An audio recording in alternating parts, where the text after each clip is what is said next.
All right, here we go. All right, hold on, wait. Yo, how is everybody doing? I hope everybody is having a good Friday. Had to start with a somewhat late stream today. Had to wait for my little brother to knock out and for my little sister to get here so she can watch him. Family's at work. Hey, Ariel. Wait, Ariel, I know you. I know you. I work with you. uh, I got spoiled a little bit on this chapter. Xenozerix? Is that how you say it? Do an Elden Ring reaction rather than the chapter reaction. Ulrich, I saw Elden Ring. I was impressed. Was not impressed with the Summer Game Fest. Okay? I was not impressed with the Summer Game Fest at all. At all. I was severely underwhelmed. And kind of wish that they would have shown Elden Ring a lot earlier in the presentation. But then I think if they did show Elden Ring, I wouldn't have continued to watch the presentation. So I guess that was like a big brain move on their part. How do you say your name? Dumbledore. Why the fuck was I saying Dumbleck? Dumbledore, what's going on, man? How you doing? But yeah, Elden Ring looks good. Everybody is saying my only issue with it is that they said it's like going in an opposite direction of the combat system from Sekiro. So I'm just assuming it's going to be just Dark Souls, but it's going to be more of Dark Souls, but in improved combat. Like my favorite combat out of all of the Soulsborne games so far has to be Sekiro with the parry mechanic and and Bloodborne with it. I think they called it the aggression mechanic, where where if you got hit and you came in and attacked in quick succession, you can gain that health back. I like that idea, but Dark Souls seems more of just like, oh, I lost that health, there's nothing I can do about it. Elden Ring better be good with George R.R. Martin writing for it. George R.R. Martin's only involvement with Elden Ring is like little lore bits. Like, he's not writing the story. Like, he's only contributing to the lore. But yeah, more E3 stuff coming up. I'm going to be streaming the Capcom portion of it. Hold on. I can give you guys an update on that right now. Where the hell is the schedule right here? I'm going to be streaming. Today's Friday. I'm going to be streaming tomorrow for the Guerrilla Collective, the Wholesome Direct, and the Ubisoft Forward with Gearbox and Developer Digital. I'm going to be doing that. I'm going to be streaming on Sunday for the Xbox, Bethesda, Square Enix, PC Game Show, the Future Game Show, and the Warner Brothers stuff. So tomorrow and Sunday are when I'm going to be streaming for E3. Like, we do it every year. I can't not like stream E3. Take-Two, Capcom. I'm probably not going to stream on Monday because the only thing that I'm really looking forward to is the Capcom presentation. And then Tuesday, Nintendo Direct, the Treehouse. I'm not going to stream that. Bandai Namco and all that. And the E3 Awards. I'm not going to stream any of that. But so just Saturday and Sunday are really what I'm going to stream. E3 out of 10. What? Oh yeah, chapter. Fuck. It's a One Piece stream. So I got spoiled on some events of this chapter. One of the first one being Nami and Zeus, like the stuff with Nami and Zeus, and hence the thumbnail, like Nami and Zeus versus Ulti. I'm kind of confused on how Zeus works inside the climate tech, because the way that the spoiler made it seem like I'm just a little like kerfuffled, if that's a word. And the second being Yamato versus Kaido, and it said that Yamato might have Conqueror's Haki, which, I mean, people kind of assume that anyway. But Silvers, I got a catchphrase for you, bro. Fuck your gold, it's silvers, bitches. Fuck your gold, it's silvers, bitches. Hey, gold, platinum is worth more than gold. That's all I gotta say. All right, but chapter 10-16. I got my tea. I had some nuggets. Let's just fucking start. Chapter 10-16. This is Otama. We got a cover. We got a requested cover page. Ninja Zoro and a shinobi cat dodges spears that are being thrust into the attic. Why is it that every time Oda shows ninjas in the ceiling, they always get caught? Like these are bad ninjas. Oda, you need to step your game up with you need to step your ninja game up, bro. In all honesty.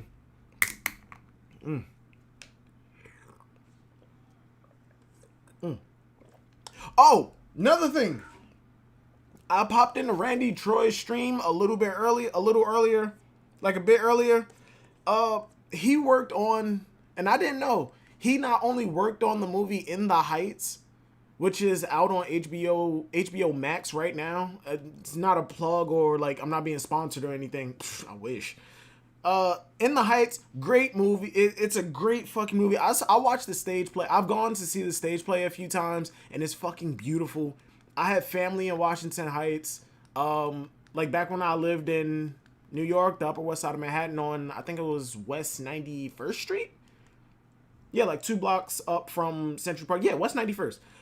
I had family in Washington Heights, and I went up there like all the fucking time. Me and Randy Troy probably have brushed shoulders a couple times and never even noticed it. Yo, Ivanka, what's going on?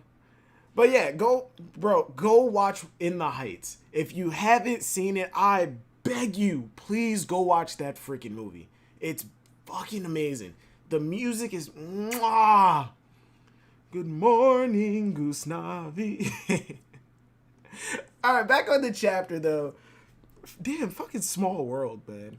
Back on the chapter, page 1, flower capital, yeah, drink up. Everybody's singing. Oh, it's in the fire. Yeah, it's the fire festival. What the hell?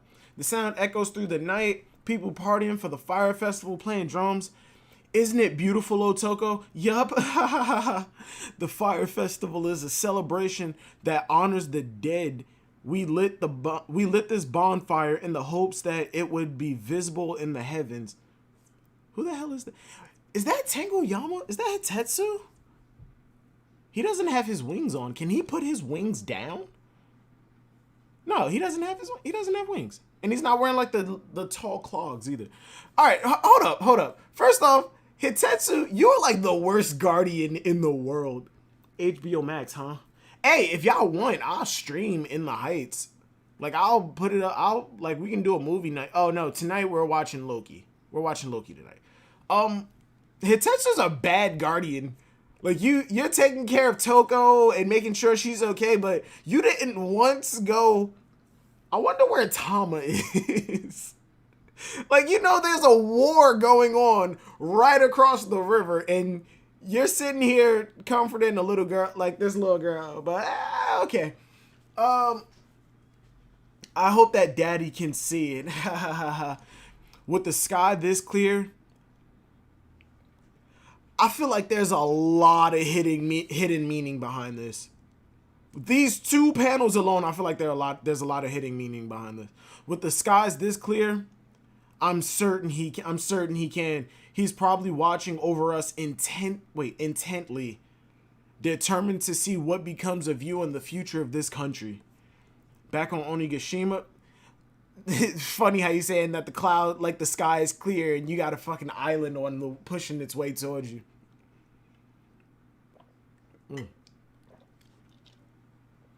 Castle interior visitors reception.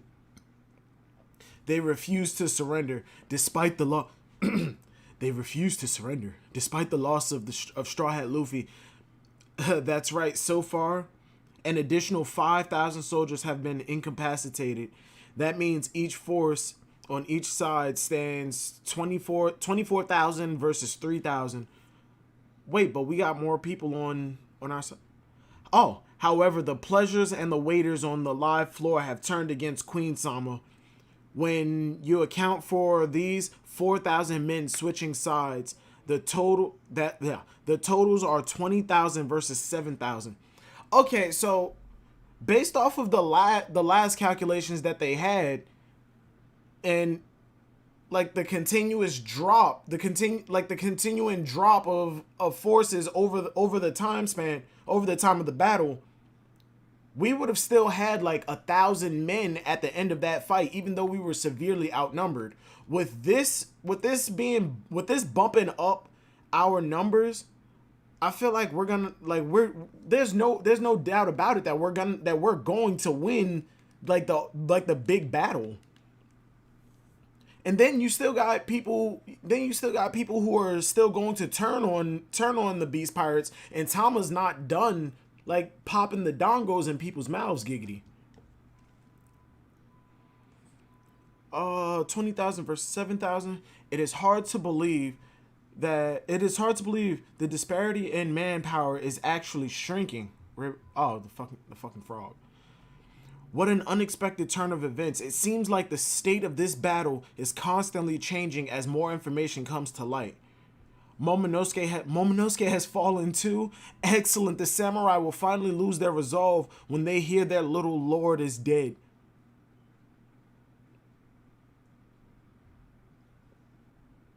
Momonosuke's not dead. I mean, granted, we know Momonosuke's not dead. He's joining the Straw Hat Pirates. But Momo's not dead. Hitetsu is Sukiyaki theory? No. Sukiyaki was a tall guy. Unless he got that old man disease where he just shrank. No, last time we saw Momo and Shinobu, they were just falling. There was no indication that they were alive or dead. But I mean, granted, we know that they're not dead. When they hear their little lord is dead, let's go break their spirits. The same floor, Nami, Usopp, and Tama. Oh, the climb attack I invented is talking. Does that make me even more of a genius? Yo, fucking Usopp. No, it's like I keep trying to tell you, it's me, the one they used to call Zeus. Why are you in my climb attack? Weren't you eating back there? Thank you, Nami. At least somebody is asking the questions that matter. Think, Usopp, think. Well, after my soul left my old body, my old body started to get, wait. Well, after my soul left my old body, okay, I'm guessing that's somewhat of a typo. I started to get really dizzy. That new kid Hera was about to absorb me. When Nami extended her climb attack, when Nami extended her climb attack towards us, consider these black balls a parting gift, giggity. Oh, that's a giggity if I've ever heard one. It was like she swiped me from her right before I was eaten. And look at me now. I've been given a new lease on life. What? I didn't sign up for any annoying sentient weapon. Thank you! And why the fuck oh my god. He made her climb attack elastic. Oh my god,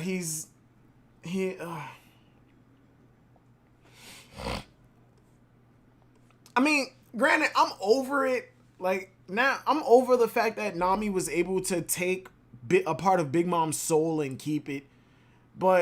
And now I'm starting to look forward to the abilities that Nami is going to have in the future and how this can be utilized. Don't get me wrong, I'm still a little upset that Nami was able to steal a part of Big Mom's soul. Was able to not only steal a part of Big Mom's soul, but one of her main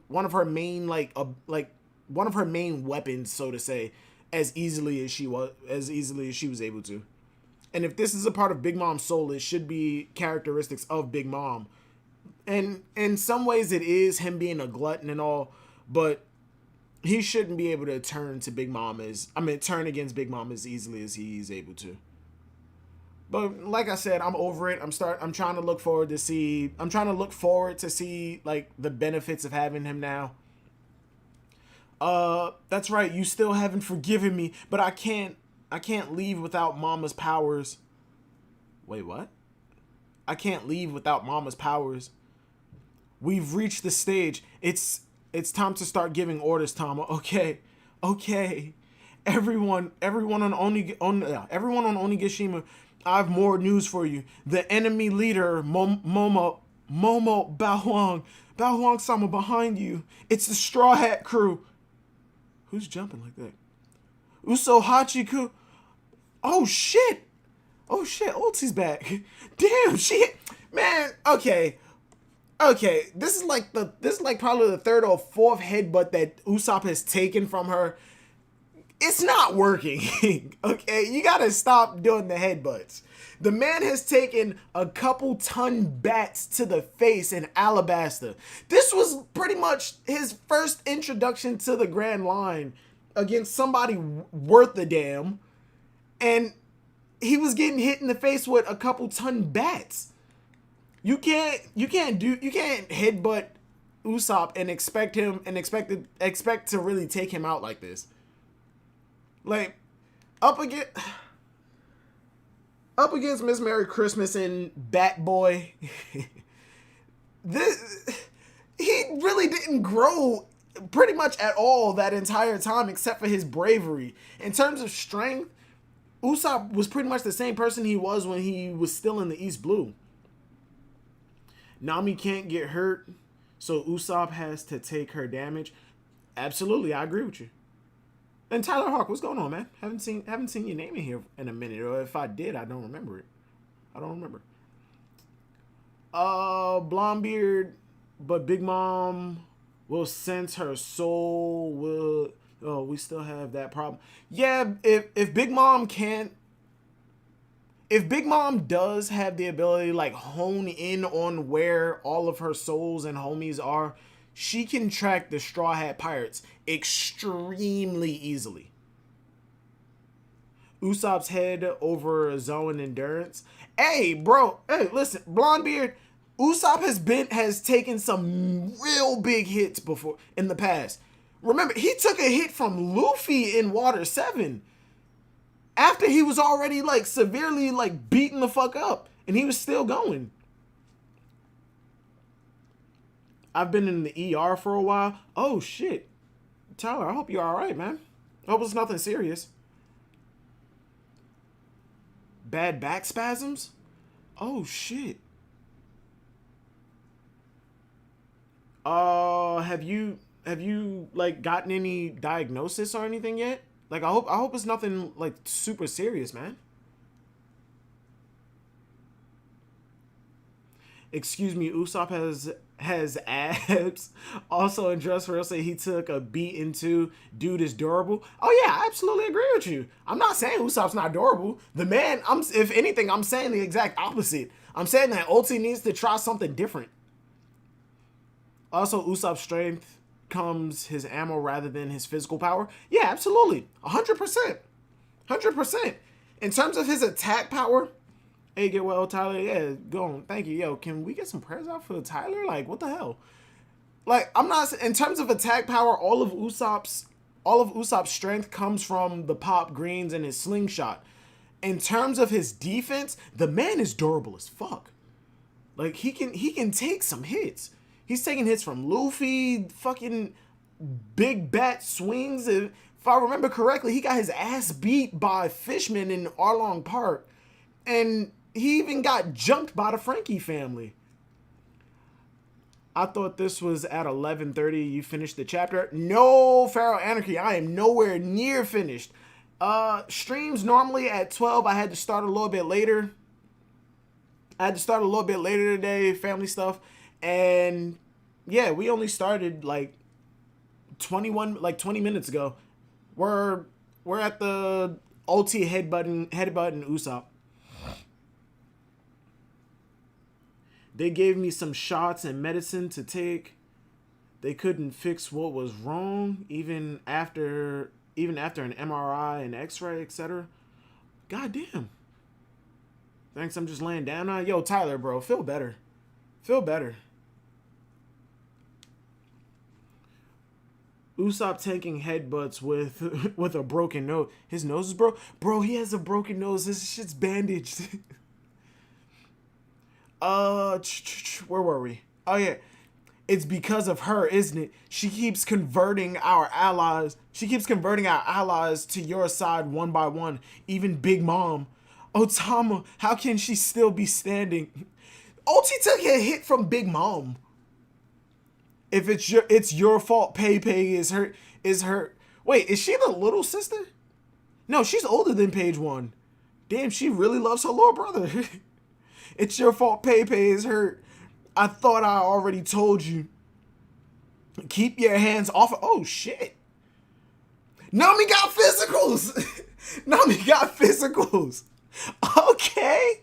Okay.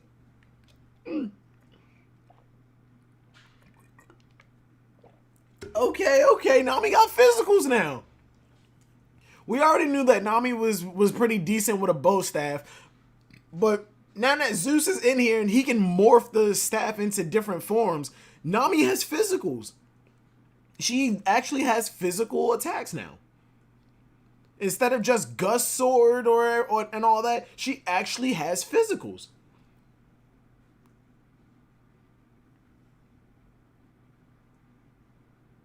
Thanks, I'm just laying down.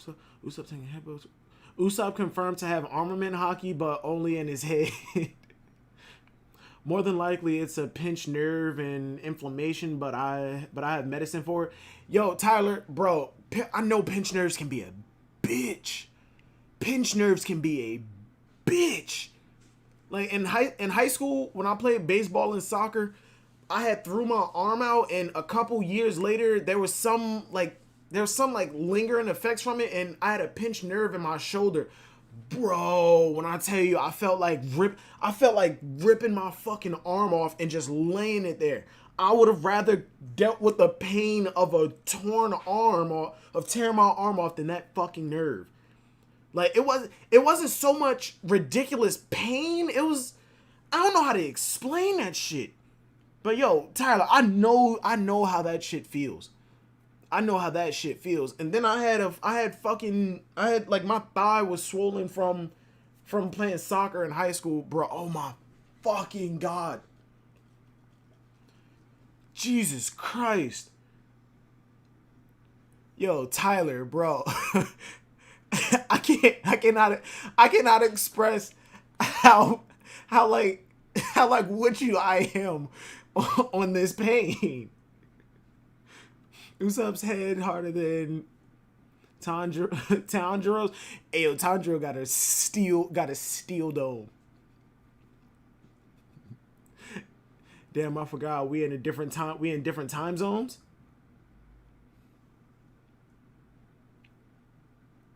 Farrah, what time zone are you in? You at the part I wanted to see you react to. Oh yeah, the whole Zeus Nami shit. But yeah, all right, back on the chapter. Stop distracting me. I'm not looking at the chat no more. Fuck that chapter. Keep your hands off of her, yo. I'm so happy that Nami has physicals. Still a little peeved about Zeus, about the whole Zeus thing, but I'm over. For the most part, I'm over it, and I'm looking forward to how Nami is going to continue and continuously develop with this. Nami, you can use your attack like usual. I'm just here to help.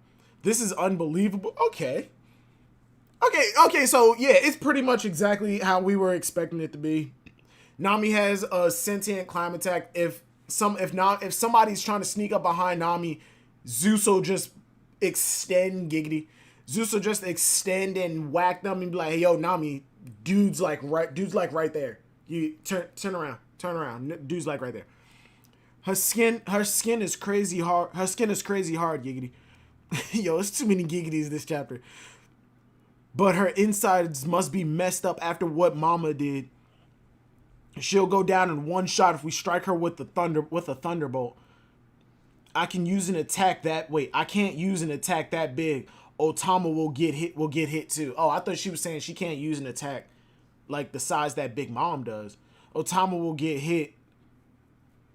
What the fuck was that? Oh, Usopp shot her. Lethal green star. Split them up. Do it now. Now, the teamwork. Now, me and Usopp, the teamwork. Weather egg. Time for a thundercloud. Zeus is still a cloud. Zeus is still a cloud. Okay, yeah, Zeus is still a cloud. I forgot. This was part of the part that I got spoiled. This is where I'm confused. If back when Zeus was only a cloud and he went into Nami's climb attack, why wasn't he able to manipulate the climb attack? But now that he's just a part of the climb attack, which is a singular object, when it produces clouds, how is he transferring his soul from the solid climb attack into the clouds? Zeus, not anymore. Give me a new name, Nami. Cotton. Cotton. She gave that man's name Cotton. I am Zeus, Nami's right-hand man. Brace yourself. He ignored that shit. Let's do this, Zeus. All right, so is his name Zeus or Cotton? Is his name Zeus or Cotton? I'm gonna keep calling him Zeus because Cotton, no. Thunder. She fucking ignored him. Thunderbolt. No way. It's over. It's over. Wait. No, it's not. It's my job to make sure our attacks land. Somebody said this last stream, last chapter. Somebody brought up that what if now Zeus makes all of Nami's weather attacks sentient. And now like he's pretty much a homing missile. Somebody brought this up last chapter, and I'm gonna go back. I'm gonna go back and give you your props. Cause somebody said, "Yo, what if all of Nami's weather attacks are sentient now?" Whoever that was, fucking cheers, bro. You called that. To make sure all of our attacks hit. Yeah. What? They beat Ulti-sama. This is just like what happened to page 1. Now 2 of the flying 6 have been defeated. Oh shit, she's broadcasting that. It can't be. This is unheard of. Are they backing us into a corner? Bao Huang-sama, everybody can hear you. Oh no, I didn't mean to broadcast that. What the hell? It's a monster. Green Star Devil. Hey, and Usopp's back up. Usopp is back up.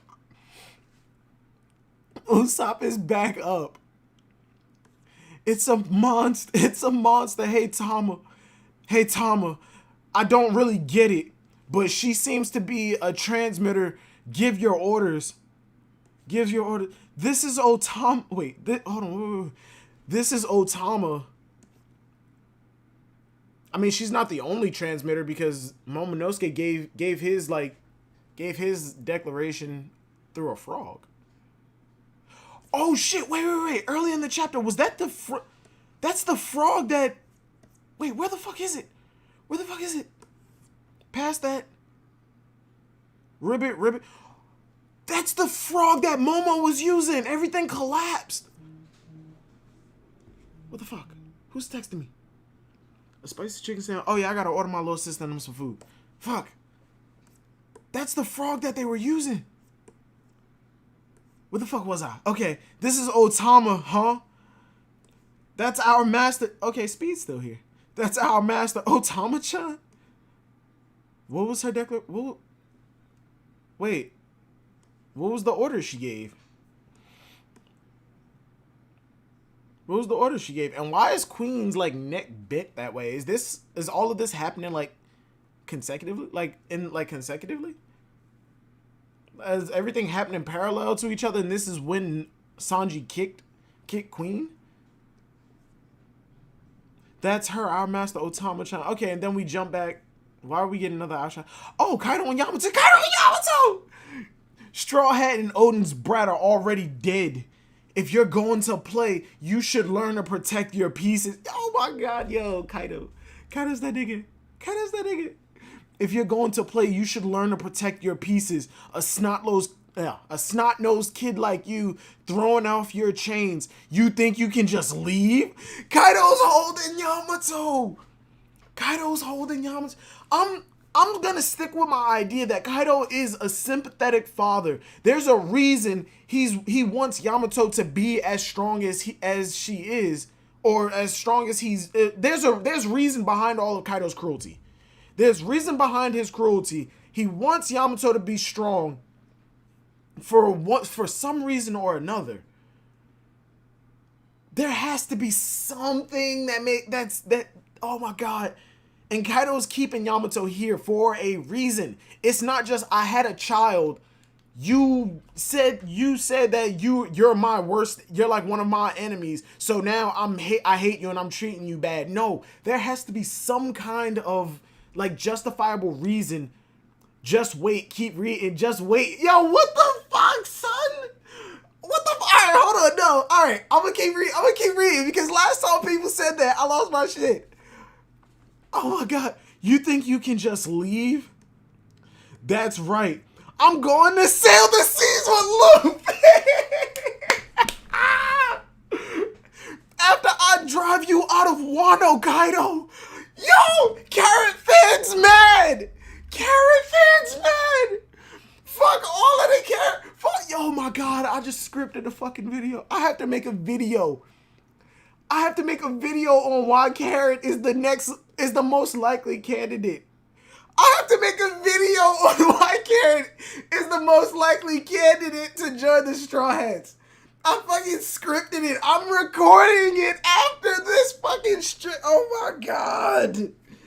Oh my fucking god.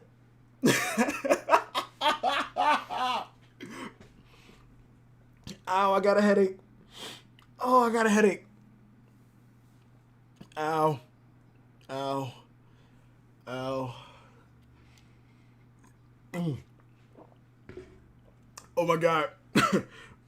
Oh my god. Hold on. Wait. Did the wiki update? Did they update the wiki? Is the wiki updated? Because when Zeus joined and all this other stupid shit went on, Zeus was added immediately. Hold up. Straw Hats. Hold on. Hold up. Boom. Did they update the wiki? Please tell me they updated the wiki. If they didn't update the wiki, I'm about to be mad. Hold on. Main Straw Hat crew. Wait, where the fuck is the thing? The thing that shows all of the straw. Oh, wait. Jinbei. They didn't update it. Oh my god. Fuck the people who run this wiki. If you run the wiki, fuck you. You know what you're doing.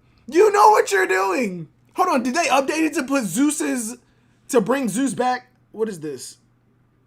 Former. Come on, damn it. No, damn it. Come on. Yeah, that still says former. Fuck the people who run this wiki, man. Fuck the people who run the wiki.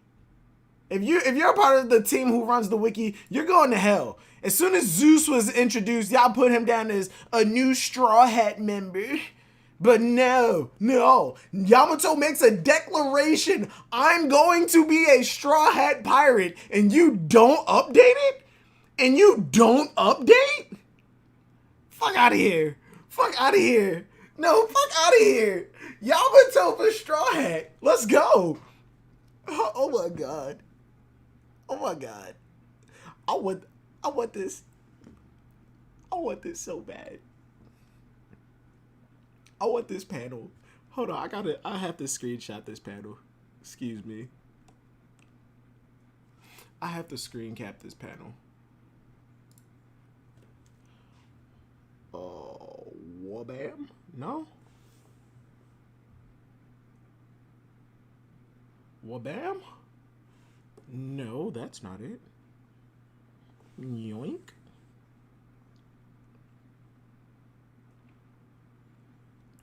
We eating well, boys. Yamato for Straw Hat. We eating real good tonight. We eating good.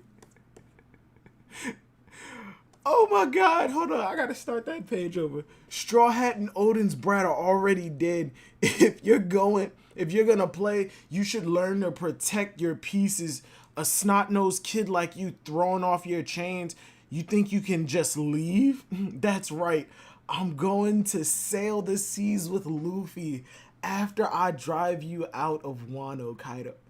Have we ever had a Straw Hat who has made the declaration before Luffy even asked, I'm going out to sea with you? Luffy went looking for Zoro. Like, he heard about Zoro from Kobe, and Luffy went looking for him specifically. We asked Nami. Usopp was about to go out by himself. We asked Sanji. We had to convince Chopper. Vivi was just integrated into the crew. Robin asked to join. We had Robin. Robin invited herself. Robin asked to join. So we had one person who went, let me join. I'm going out with you. You're a great person. I'm going out with you. We had Robin. We pretty much kidnapped and blackmailed Frankie. And Brooke, we invited him on like some joking shit. Yamato ain't Nakama. Ulrich, I'ma ban you.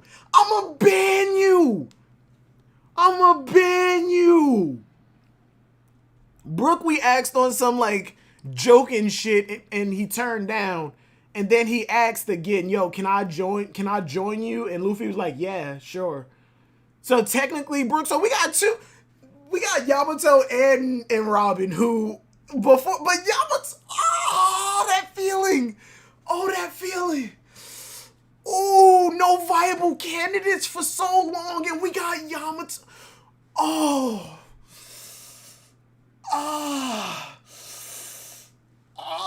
We got Yamato. Oh, Carrot fans upset. I'm upset. I have to make a video. Silver's out here trying to justify all this. Justify what? Justify what? Oda is never this in your face about Straw Hats joining without Luffy giving the approval. Yamato's gonna die. Yamato's gonna die. Yamato ain't Nakama. Ulrich, you were trying to speedrun a ban here.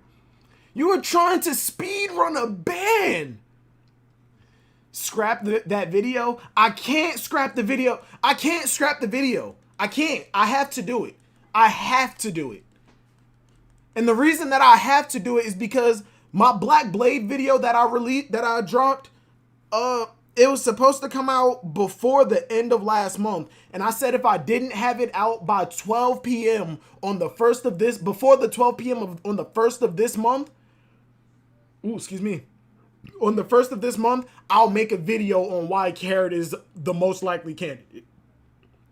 And it took me until like the 4th of the month because a lot of people were getting like copyright strikes on videos and their channels and shit because of like anime clips. And I had a lot of fucking anime clips in that video. So not only did I have to finish editing, but I had to go back and get rid of all of the anime, well, all of the anime clips that I had in the Black Blade video and replace them with something else. Yamato ain't Nakama, only friends she has is death. Hold on, let me get through the rest of this chapter because in all honesty, I actually could see Yamato dying now. I actually could see Yamato is not Nakama. She might become one, but she's not one yet. Oh yeah, Pharaoh. Listen to me. Listen to me. You listen to me. Okay? I know Yamato is not. Remember, I said it first when Yamato dies. Just don't ban me. All right, Pharaoh. Look, I know Yamato is not a Straw Hat pirate yet. Luffy still needs to give the okay. Which, when has somebody ever asked can I join your crew? And Luffy ever said no. Luffy's not gonna say no. Luffy's not gonna say no. Sanji, I'm sorry. It was an argument on whether you were stronger or weaker than Jinbei. So the monster trio could have been Zoro, Jinbei, and you, and Luffy is on another standing, but Zoro is obviously stronger. But now there's a new monster trio. Because Jinbei and Yamato, I'm sorry, I'm putting on a pretty much equal standing, and Zoro is in there too. The Japanese like clothing aesthetic, it fits this monster trio. Then you got Luffy at the top, who's not like aesthetically Japanese, and then you got you below them, who stands above the rest of the crew, and then there's the mid trio, and then the weak trio. Okay, Sanji, I'm sorry, but you're not monster trio no more. You're not. In terms of Luffy's most strongest crew members, you are in that 4. It's Zoro, Jinbei, Yamato, and Sanji. And fuck, it's the power 4. It's Luffy's power 4. But Jesus fucking Christ. I know Yamato's not a Straw Hat Pirate just yet. But come on. Granted, we gotta wait for the official. Because this could just be the translators, like, either misinterpreting or pushing their own agenda. For all we know, Yamato could be saying, I'm gonna leave and go out to sea after I help Luffy, like, kick you out of Wano, or I'm going out to sea with Luffy's help. Like, it could be, like, just some mistranslation like that. But for right now, Yamato is definitely Straw Hat Pirate. She is a Straw Hat Pirate. Oh, yes. Oh, yes. Oh, Yamato. No. All right, let me finish this chapter. Whoa. It's not like I'll settle for anywhere else, Yamato. I've been staying here because Wano is special. You have no chance. Wano is special. I've been saying that shit for the longest. The continent pullers. Well, no. Onigashima is probably the after the chapter. After the chapter. Eh? What voice was that? You have no chance against me. Just accept your fate and become this country's shogun. No way. I already know I'm not gonna beat you. Luffy is the one Kozuki Oden is waiting for. I'm just going to hold you off until he gets back. And this is what people were talking about. Don't expect me to go easy on you, Yamato. And this is what people were talking about when they, like, this is what the spoilers was talking about when they said that Yamato might have Conqueror's Haki because of the clash and the Black Lightning. Yamato's gonna die. Yamato's gonna die. Yamato's gonna die. Please God, no. Please God, no. Oh, Yamato's gonna die. Oh my God, it's hot as hell.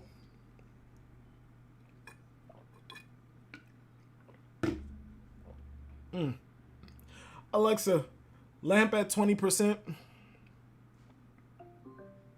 Alexa, lamp at 10%. Did you mean overhead? No. Sorry, I didn't find a device named bed. Alexa, lamp at 10%. Why the hell would I have a device called bed? Stop listening. Why the hell would... Oh, look at him. The nervous laugh. Bro, go. Yamato's gonna die. Yamato's gonna die. Yamato's gonna die. Oh, until he gets back, don't expect me to go easy on you, Yamato. Alright, chapter ends. Fucking break next week. Of course we're on break next week. I'm not even gonna complain about breaks anymore. I'm not. because after everything with Miura and the author of JJK, I'm not complaining about breaks. And we already know that Oda's entire diet consists of donuts and cigarettes. Take Oda after Wano. I think I would be absolutely okay with Oda taking like a 2-month break. What is that? What is that, like 4, I think maybe 5 chapters, depending on what month it is. That's like 5 chapters. Take a 2-month break, collect yourself. Shit. Hell, fuck. You said you wanted to go on your honeymoon because you never got it. Take 2 weeks out of that 2-month break and go on your fucking honeymoon, bro. But Oda also said that he's waiting until One Piece is finished to go on this honeymoon. Oda's been married for a couple years and he hasn't gone on his honeymoon. He's been married for, I think, more than a decade. He hasn't gone on his honeymoon. He's gonna wait until One Piece is over to do that. Oda's like 50. Oda's almost 50. Alexa, play sad Naruto music. Yamato's gonna do it. Alexa, play sad Naruto music. Best sad songs from Naruto by Bird of Prey is only available Alexa, on stop. Amazon Music. Ooh. Ooh. I was about to get copyright strike. I was about to get hit with that copyright strike hard. Break next week, and of course, every goddamn week, somebody colors a page, and this shit looks good. This shit looks good. All right, this panel of Yamato confronting Kaido with the light like shining in front of him. Oh my god. Oh my god. Yo, Yamato! No, fuck that. Fuck that. Fuck you guys. Where is it? Bam. My fanfic crew is coming to pass. My fanfic crew is almost here. It's coming. It's starting to even out. It's starting to even out. It's starting to even out, son. It's starting to even out. Hold on, wait. No. We could close that out. Yeah, we're going to close that out because I know a better way to do it. Where the fuck is it? Fuck is it? Fuck is it? Right here. Yep, bam. One Piece 1. Is this it?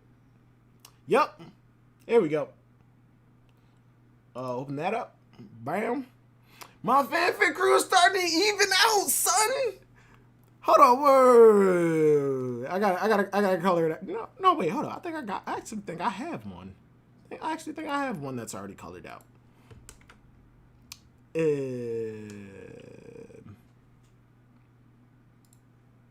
Hold up, because give me a second. No, you not gonna let me do it? Okay, go there, then go there. What the hell? Why is it not loading? My fanfic crew is starting to even. It's starting to even out, son. My fanfic crew is starting to even out. It's starting to look more and more likely. It's starting to look more and more likely. All right, let me catch up with the goddamn chat. She clashed against Kaido. Hold on, let me scroll back up to the top of the chat real quick. Pop out chat. Do that. Can I zoom in to make this big, to make the chat bigger? I can. Icky.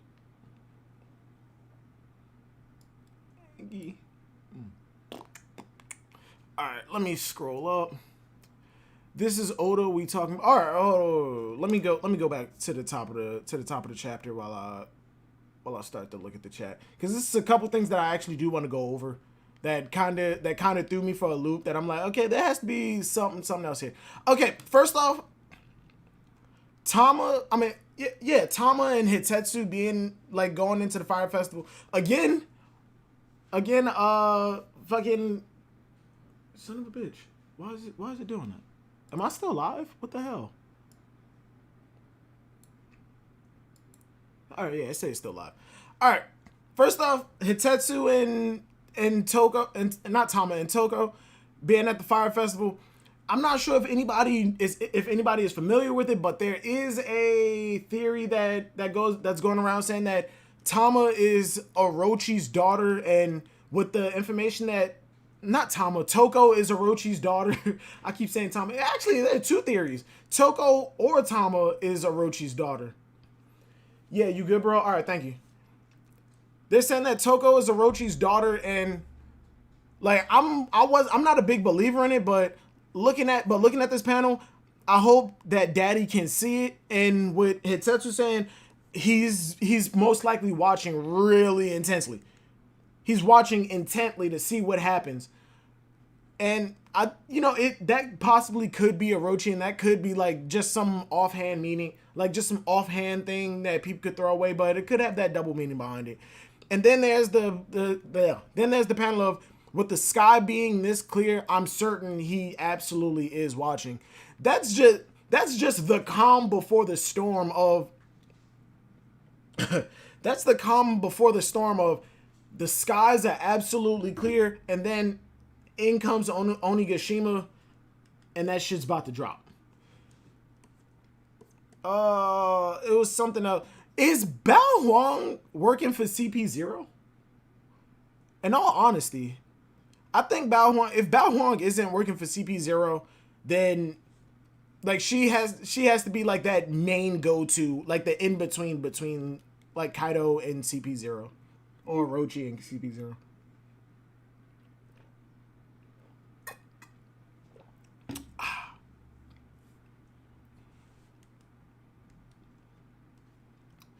Silvers, when you're talking like this about Yamato, is it the logical side or the simp in you? I'm not a simp for Yamato in the terms of damn she's sexy. I'm a Yamato fanboy.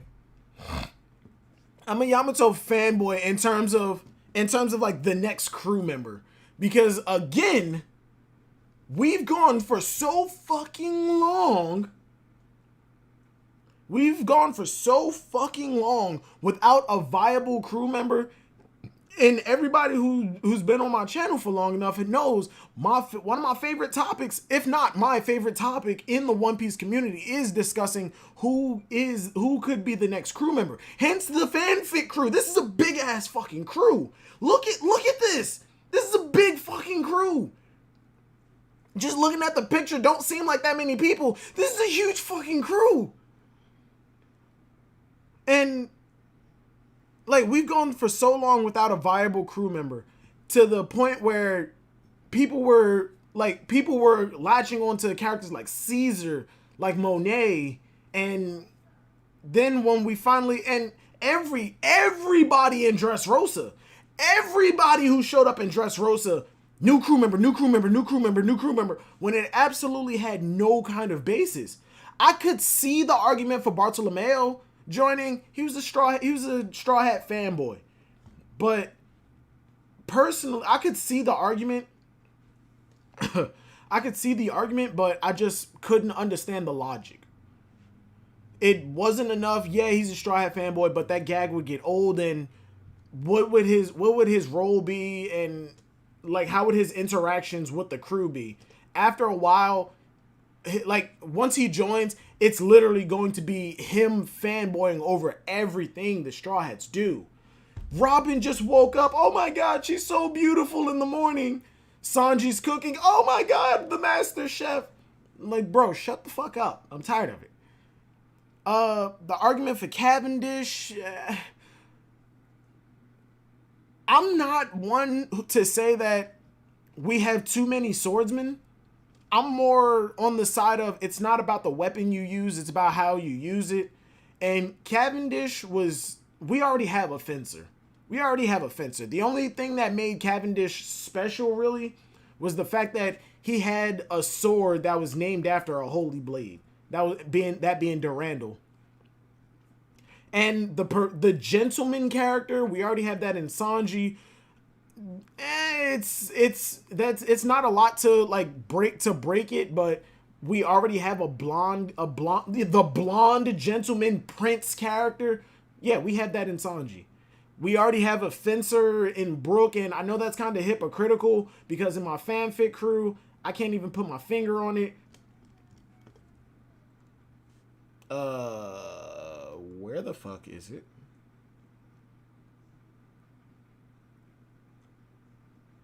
Is this it? That it? Yeah, that is it.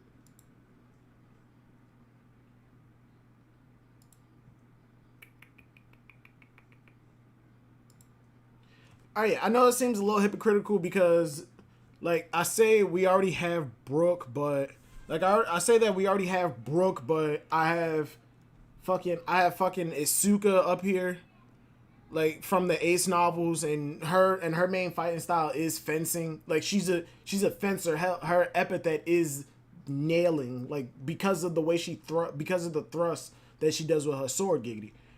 But yeah, we already had that character. I liked the idea of Ideo joining. He's like a straight up boxer, whereas somebody like Frankie, who he does have Frankie boxing, that's not his main fighting style. And on top of it, he had explosive punches. He was a part of a unique race, and he was special within that race to the point of like in terms of like his arms. He didn't just have them extended at all times. He jacked them up to where his first elbow went up into his shoulder socket, and like that's how he was able to fucking excuse me. And that's how he was able to cause those explosive punches. He was able, like when he jacked up his arms, when he extended his arm out, he popped his shoulder back into place to add that extra force and reach, and it caused an explosion. I thought Ideo was cool as shit in terms of a fighting style, especially with him being a normal boxer. The only issue was, much like everybody else in Dressrosa, he didn't have enough focus. He couldn't get enough focus because of how many characters we had and introduced. Excuse me. Like there just wasn't enough there. It just wasn't enough. Damn, I'm an hour late. Start over. Yo, Kuma, you're a clown. If Bao Huang is working for CP0, then who's who is also working for CP0? Oh yeah, because he has the eyeball on him. Not gonna lie, I wanted the Kung Fu Dugong to join at one point. I think a lot of people on Oro Jackson, there were people who actually argued for Kung Fu Dugong's coming back, like that main Kung Fu Dugong coming back as the pet of the crew. But as you can see in my fanfic crew, I got Karu, and believe it or not, at one point I was not on board. I was like, no, Karu don't need to come back with Vivi. Like it's no point. Yes, Vivi does ride Karu, and they're connected and shit. But if Vivi wants to ride, if Vivi needs a mount, Chopper can go into his fucking reindeer form and she can ride him for whatever attack she wants. But yeah, in terms of new crew members, we just didn't get anything when it came before Wano. It just wasn't there. It really just was not there.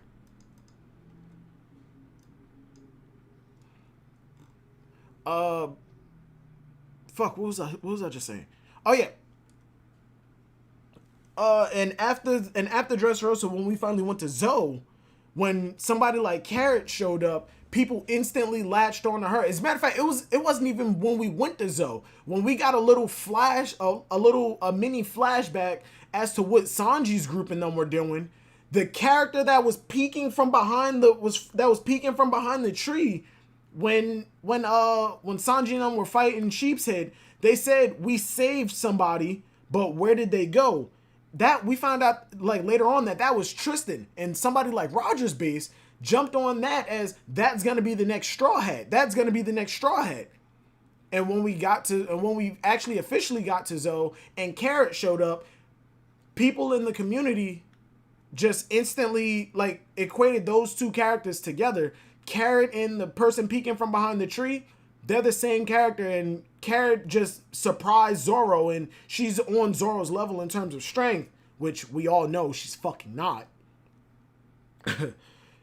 Like people just latched onto Carrot before there was even any kind of evidence that she could join. And then we went into Punk Hazard. And granted, Carrot did have a good showing. I mean, not Punk has it. Then we went to Whole Cake Island, and Carrot did have a good showing there. But I feel like a lot of people were looking at what Carrot was doing in Whole Cake Island and just instantly going, yeah, she's doing all of this because she's the next Straw Hat Pirate. She's showcasing what she can offer for the crew. When in reality, at least in my opinion, wait, Bill Pat, Nami deserves better this week. Her training in Weatheria was for nothing. It wasn't for nothing. It wasn't for nothing. Nami gained a better understanding of how to control the weather. Like she gained an understanding on how to control the weather, because if in my opinion, without that training in Weatheria, Nami would not be doing like the big wide scale attacks that she's doing now. Because remember, Punk has it. I mean, not Punk has it in Ennis Lobby when she was up against Khalifa. She was only able to do contained attacks that were pretty much like contained she was only able to do attacks that were pretty much contained in her climb attack. Now she can create weather clouds that are high up in the sky, charge them up, and then bring down massive lightning storms. But yeah, going into Whole Cake Island, Carrot did have a good showing. She started to develop a little bit, but people were looking at all of that in terms of she's going to join the crew and this is what she's offering and this is what she offers, rather than looking at it as this is like looking at it from a storytelling perspective where we haven't seen what the Mink Su long form can do. Carrot showcasing it here shows us what the Sulong is capable of without making the Sulong seem weak, which if Pedro would have gone Sulong to hold off Parasparrow and then blew himself up and Parasparrow still lived, then the Sulong wouldn't have seemed as effective. It wouldn't have been conveyed as an effective power-up. And if we saw it during the flashback against Jack on Zoe, they still got their asses handed to them because of the gas. And that would have made it seem like it wasn't an effective power-up either.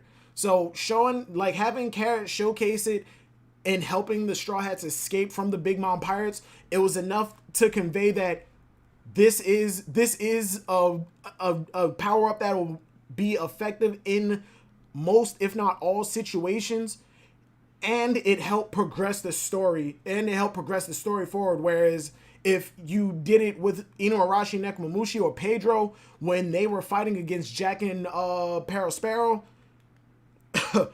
them losing in their Sulong forms wouldn't have helped propel the story forward in any way, except showing what the Sulong is capable of. And while you're still showing what it's capable of, you're making it seem less effective because these characters lost in those situations. And looking at it, having Carrot do it there, that's from a story perspective. Why do I keep tripping over my words? From a storytelling perspective, that was just Carrot showcasing what this new side of our alliance is capable of, rather than just showcasing what the new crew member has to offer. And the reason being that wasn't her showcasing for a new crew member is because she's not going to be the new crew member. She's a part of the alliance. She's a part of this new side of the alliance. She is the emotional weight that tied us to Pedro. So when Pedro sacrificed himself, she's that visual representation. So when he died, we actually can see how it impacts people, rather than having the Straw Hats cry over somebody that they just met a few days ago and decided to jump on the ship to help them navigate Big Mom's territory. Like, granted, yeah, we did make friends with Pedro, and like a new friend dying in front of us, that's sad. But having an old friend and mentor and somewhat of a father figure dying in front of you, Carrot's showing of her the emotion that she had, that was more impactful and weighty than just the Straw Hats. Any Nami fight won't matter because Big Mom's power is doing the work. I'm not gonna say it's Big Mom's power because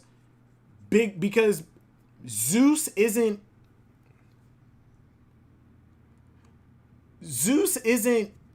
isn't a power that automatically makes the ability stronger now, because he's just sentient. He's sentient. Well, he can make the ability like the thunder attack stronger because he's a sentient cloud, but it's of his own volition, and he's helping out Nami.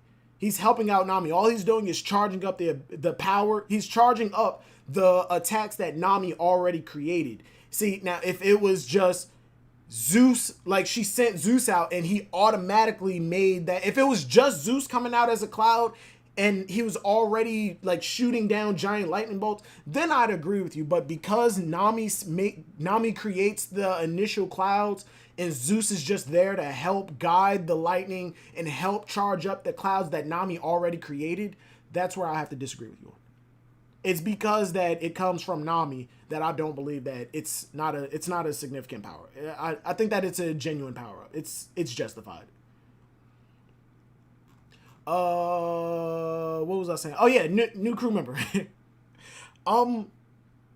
Yeah, Carrot had a good showing, but it was to showcase what the Su long form can do and what the Mink side was capable of, rather than, you know, this is the showing that what the new crew member has.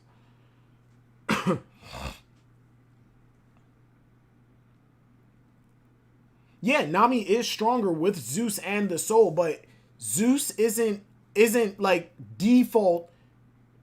Zeus isn't default mega lightning bolts. He has to be charged up, and Nami creates clouds that charges up Zeus. Hate Sakura all you want. She earned her power-ups, unlike Nami. I don't hate Sakura because of her power-ups. I'm not even gonna say I hate Sakura. I dislike Sakura because of the stupidity that Kishimoto gave her. Like it was just weird. And he said that he genuinely tried to make Sakura a likable character, but the more he tried, the more he messed up. It's still Nami's skill just now with an amplifier. Exactly, Pharaoh. Exactly. Oh yeah, Carrot, Minx showcase, emotional weight, storytelling, not crew member. And then once we get into Wano, from Whole Cake. Yeah, and then once we get into Wano, we get introduced to characters like Tama, who is another viable candidate. Like, I'm not saying that Carrot wasn't a viable candidate. It was just that because we went so long without having an actual candidate, somebody who actually makes sense in joining the crew, that when one actually showed up, people jumped on and cling to Carrot so much that it was off-putting, to me at least. And once we get into Wano, we've come across characters like Tama, who we find out had a connection with Ace. Wait, whoa, did that not just fucking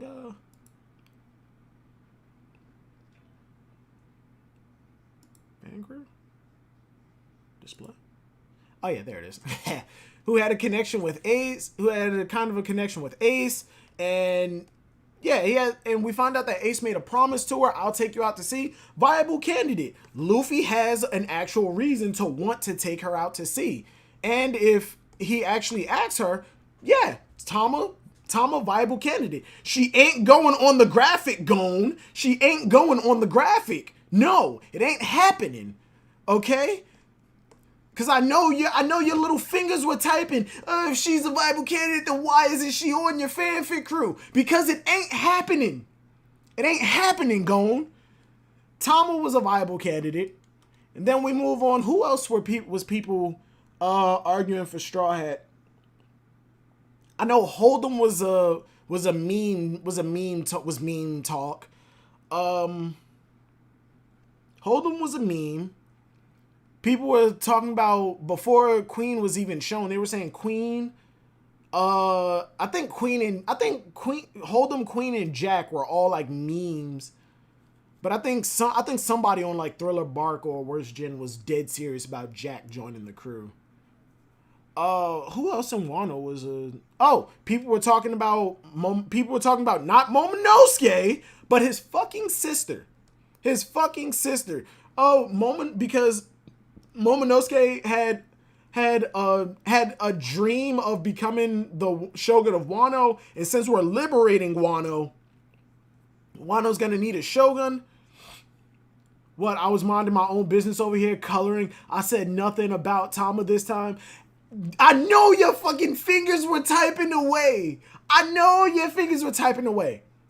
And because Momonosuke had the dream of becoming Shogun of Wano, which in most cases would be a positive for him in joining the Straw Hats, but because we're liberating Wano and we're getting rid of the current standing powers, like the powers that be, Wano's gonna need a shogun, and Momonosuke wants to be the shogun, so he's gonna take up that role. But because he's a kid, I didn't see how he would be able to benefit Wano in rebuilding the country in any way. And that's exactly why I think Hiyori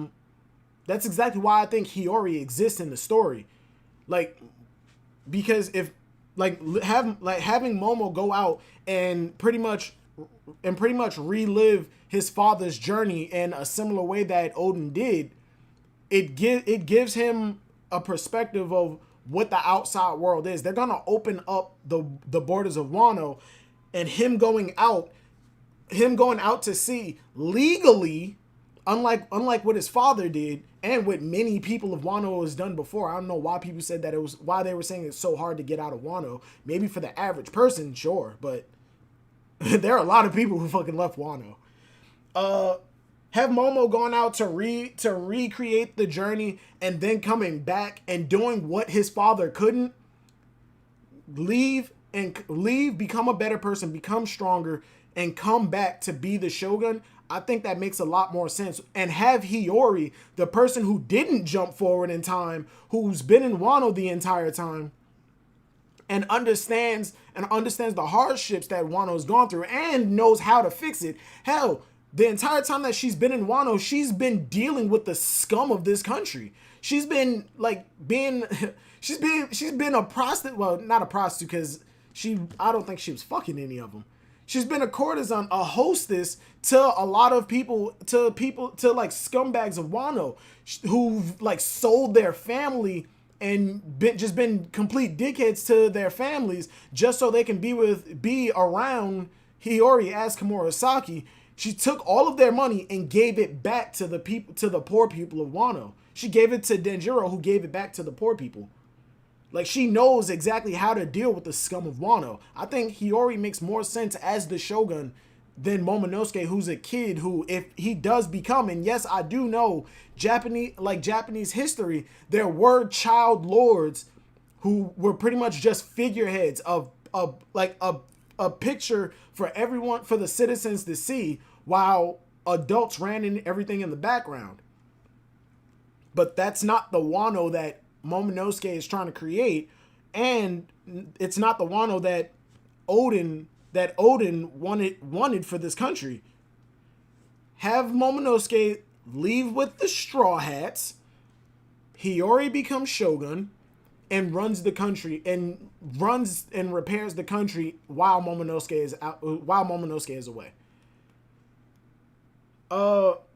As far as Tama, I still don't think that she's gonna join, like, at all. Gon has tried to argue her for me, and yes, Tama is extremely helpful this arc, but that's this arc against the Beast Pirates. She has a very convenient ability of the Kibidongo that she has can control animals.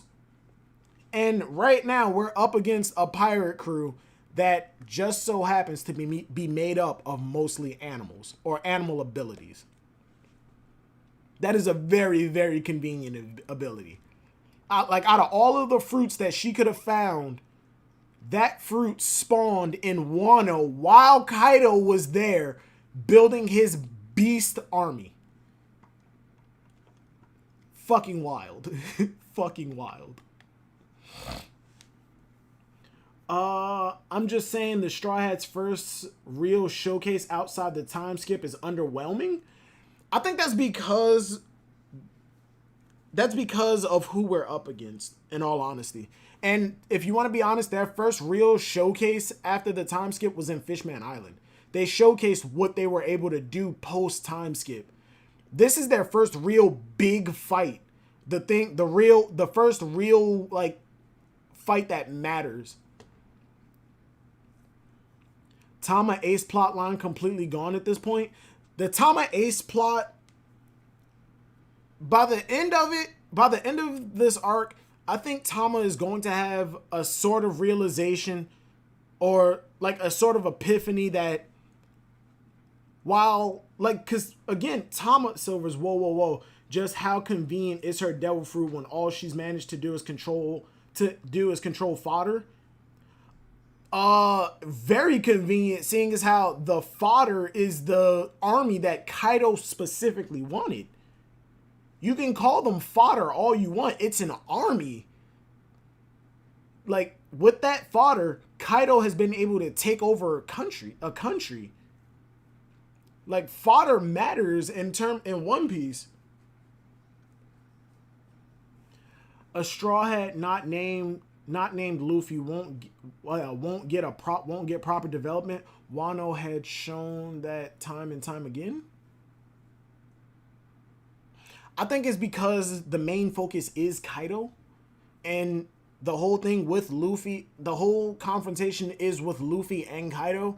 The development for characters outside of like Luffy, is their development comes in arcs that aren't the big climax of the saga, or like, yeah, they aren't like the big climax of the saga. That's not where their development happens. Sanji's development came in Whole Cake while we were going back to get him. He came to understand my crew is trustworthy. My captain is a fucking idiot who will come after me no matter what. And I have to accept that he needs me, and I'm going to be there for him no matter who stands in my way, whether that's an emperor or my traumatic past. I'd argue that Queen turned more of them against them than Tama has. I mean, on the stage floor, yeah. But remember, there are more people outside of the stage floor. Tama was built. Okay, I'm not gonna start a whole nother thing. Tama was slowly building an army, like, over time, whereas Queen, in one instance, bam, just turned a large portion of everybody against them. Whereas, like I was saying, Tama was building an army over time, whereas Queen just went bam, like everybody's against us.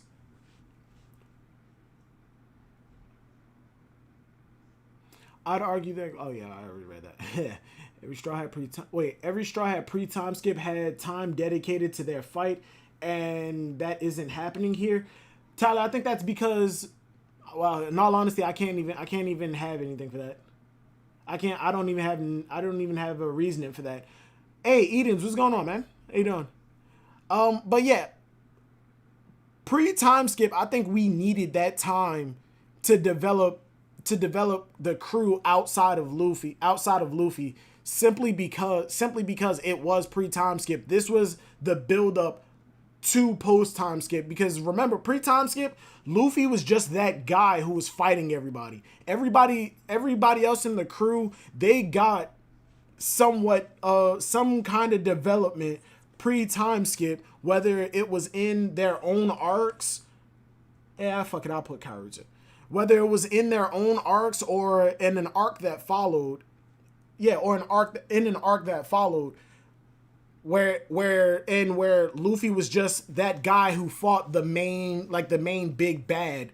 And now post time skip, we're going to get little bits of characters getting some more development over time, but for the most part, it's Luffy who's learning how who's learning how to develop his abilities. He's growing more as a character because this is the final stretch before Luffy becomes Pirate King. So I think post time skip is more for Luffy himself to become, like, developing to become Pirate King and understanding the worth of his crew, rather than, you know, we're just looking at development for everybody over the course of time, because then if we try and split up the time that we have amongst everybody, it's gonna seem like everybody's developing at a slow pace.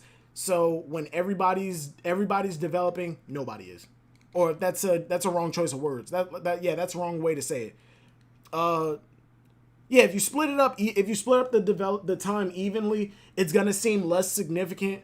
Whereas, like, pre-time skip, everybody got their time separately, and now that it's post-time skip, let Luffy get his time in the climax of the arcs. Like, no, in the climax of the saga. Across the saga, you can give everybody their own, like, special time allotted to just them. And once we get to the climax of the arc, then once we get to the climax of the saga, then you start to focus on Luffy. Then we can focus on Luffy. Even Sakura was impressive. Sakura was impressive straight out of the time skip. Against Sasori, and Kishimoto even admitted that himself. Against Sasori, Sakura showed real good promise. She was kicking ass. She was showing intelligence. She was doing everything. But as time went on, he tried to focus on Sakura more and more, to the point where people just didn't like it. Like, people just didn't like her.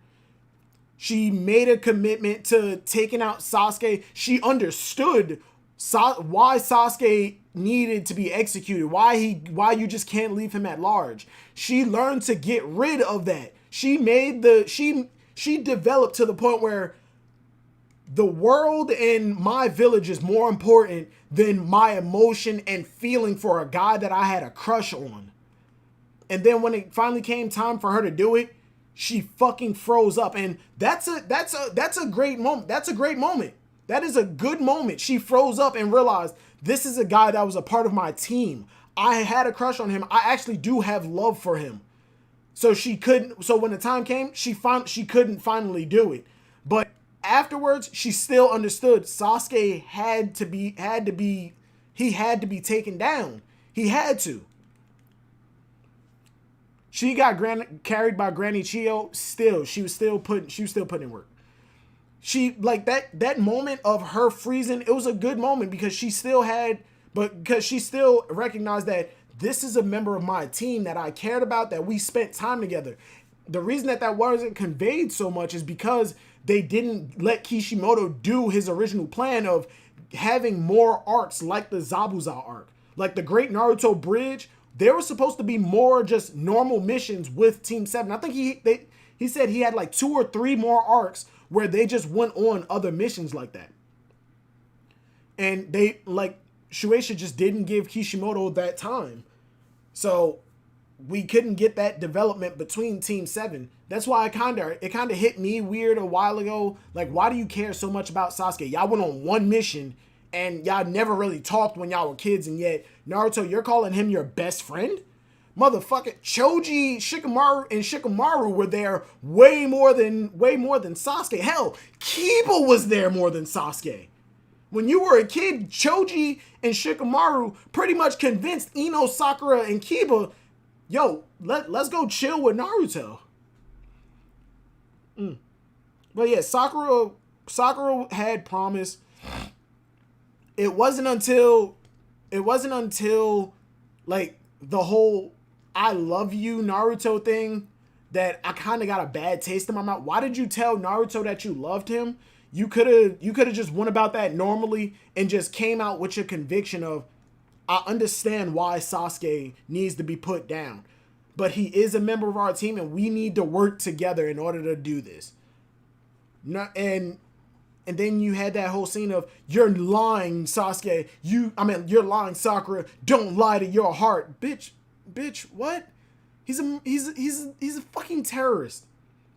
And then at the end of the war, the man went full psycho. I'm going to kill the Kage and become the evil that unifies the world. And now I'm going to kill you, Naruto, but let's go somewhere else and fight. And she's like, Sasuke, you're evil. You're the most deranged person in history. But I still love you. Bitch, what? He just straight... The words he said before your declaration of love were, I'm crazy and I'm going to kill everybody. And those words gave you a feeling of, you're crazy, but I love you. Like, I'm not as big of a Sakura hater as most people in the community are, but I do have my issues with Sakura. And yeah, she did earn her training. She did earn her power-ups over the time skip. She trained with Tsunade. Silvers, you wanted Sakura to tell Naruto that she's gonna kill his best friend? No, not that they're going to kill Sasuke. Her laying her convictions straight out on the table. I still do have love for Sasuke, but I understand why he needs to be brought in and taken down. I know why he needs to be stopped. So Naruto now, I'm not asking you to bring Sasuke back to me. Naruto now, that promise no longer matters. Now, I'm promising you that I'm helping you to bring Sasuke back. Not, I love you, Naruto. You can stop chasing after Sasuke, and then he still chases after Sasuke. No, give her the development of, I'm going to work with you. I'm showing you that I'm just as strong as you are, and now we're going to go after Sasuke together, rather than, Naruto, I love you, stop going after Sasuke. I'm still in love with Sasuke. If Naruto would have fallen for that, Sakura would have been in a relationship with Naruto, lying to him about loving him, and she would have lived her entire life like in a relationship with a dude that she don't love, who believes that she's in love with him. That shit just don't work. That would have been some Hunger Games bullshit, where they have kids, they have a family, and she's trying to convince herself that she's happy, and she's really not. Meanwhile, the dude who is happy and in love with her is just blind to the fact that this bitch don't really love him. That's a bad NTR hentai. That's the happy ending to an NTR hentai. This is such a cheap and lazy excuse. It's Madara deserves better? Absolutely. Fuck yeah. Kaguya came out of nowhere. It's still a shonen that has fights, period. You can't separate it because it's actually in the story. Just because Oda can't do fights well doesn't mean you should ignore it, because that's not the main thing. It doesn't matter because all the parts of the story, it's part of the story regardless. That's such a cheap... Wait,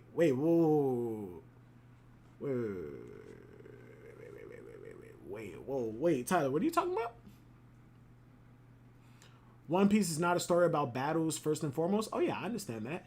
Because she actually worked hard and earned her victories against Miss Doublefinger and Khalifa. Oh yeah, absolutely. I just need to watch 7 more episodes and I'll finally watch all of Naruto. Bro, Kishimoto, I think Kishimoto said that he wanted to end Naruto like a little ways after the Pain arc. Like, if Madara would have been the final villain with the Sage of Six Path Power, it would have been way better. But I think Kishimoto even said, I don't know how to kill Naruto. I don't know how to kill Madara. I don't know how to get Madara out. So you got to remember, Naruto experienced hell and had a stroke. Wait, what? What? Naruto had a stroke.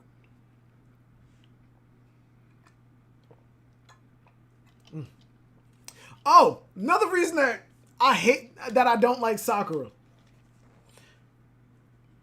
When Sasuke was in the hospital, right before the Naruto versus Sasuke on the roof where Kakashi like grabbed them and threw him away.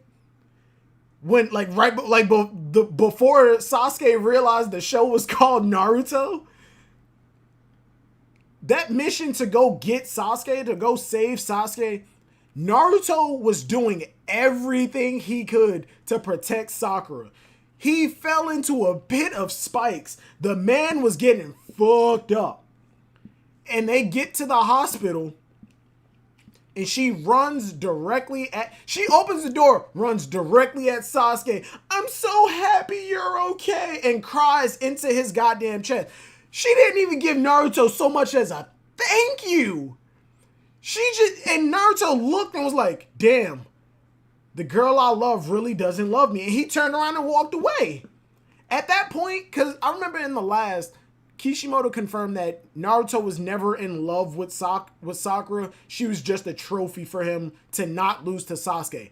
I think that was a bullshit retcon. Naruto was 100% in love with Sakura. He wanted her. And that look he had was 100%, damn, she really doesn't love me. Honestly, the amount of characters he introduced in the Ninja War and the history of the villages, unsung heroes, implies that Kishi had more ideas in his mind. Kishimoto had so many ideas. He had so much more going on that he just couldn't add in. He just could not add in. One of the biggest things that I feel like he couldn't add in was exploring the villages a lot more. Kishimoto's original plan for the ninjas were not to move like at the speed of light. Yo, Tom, what's going on, man? Haven't seen you in a while. It was not to have the ninjas move ridiculously fast. Because he said that he wasn't going to introduce guns into the series, and ninjas weren't supposed to be faster than bullets. Even though there's a panel in early Naruto where a shopkeeper has a shotgun behind the counter. If the power scaling of Naruto would have stayed at, would have went a little bit higher than the level of Hiruzen versus the first two Kage, bring it a little bit higher than that, because they already stated that they're not as strong as they were when they were alive. If the power scaling would have gone as high as Madara dropping the planetary devastation, I would have been fine. And it's because of how ridiculous it got, it just became Dragon Ball. And if it would have stuck to that kind of power scaling, the fights would have been more interesting. Ninja tools would have still been relevant to the point where you've gotten way more, you've just gotten way more lore and backstory on great characters, rather than Minato can throw shurikens out and teleport all over the battlefield, and that's how he was able to make a name for himself. It just got real ridiculous to the point where I think a lot of Kishimoto's original ideas just didn't work anymore. Well, let me rephrase. Oda is great, but fights is definitely his weak area when it comes to One Piece.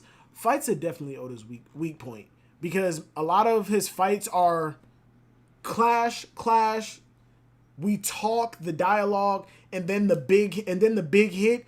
One panel is them cocking back for the hit, and then the next panel is the aftermath of the hit. He doesn't really show the impact all that well. Oda doesn't show impact. And when he does show impact, it's only for a clash and not the final hit. As a matter of fact, one of the last times I remember Oda actually showing a good impact that was inside a fight is, I want to say, Doflamingo, like the King Kong gun. Luffy cocked back, he went in, he blew away the fucking strings, it hit Doflamingo, and then you showed the impact of Doflamingo hitting the ground. Every time Oda shows impact, it's either a clash, the opening hit, or the final hit. He doesn't really show it within the fight. If Oda showed more impact, more attacks actually landing, I think it'd be a lot better. But again, I'm not an author, I'm not a writer, I'm not I'm trying to learn animation, but I have no idea like how like of Oda's like writing style and all that. His world building is fantastic. His dialogue is great. But in terms of the fights in the manga, I gotta agree that when I'm reading the manga and I'm looking at a fight, I'm pretty much just skimming through panels. It's not really like drawing me in. I'm just skimming through panels until it gets to a point where either someone's talking or that final hit comes in, or a big hit lands that leads into like more talking.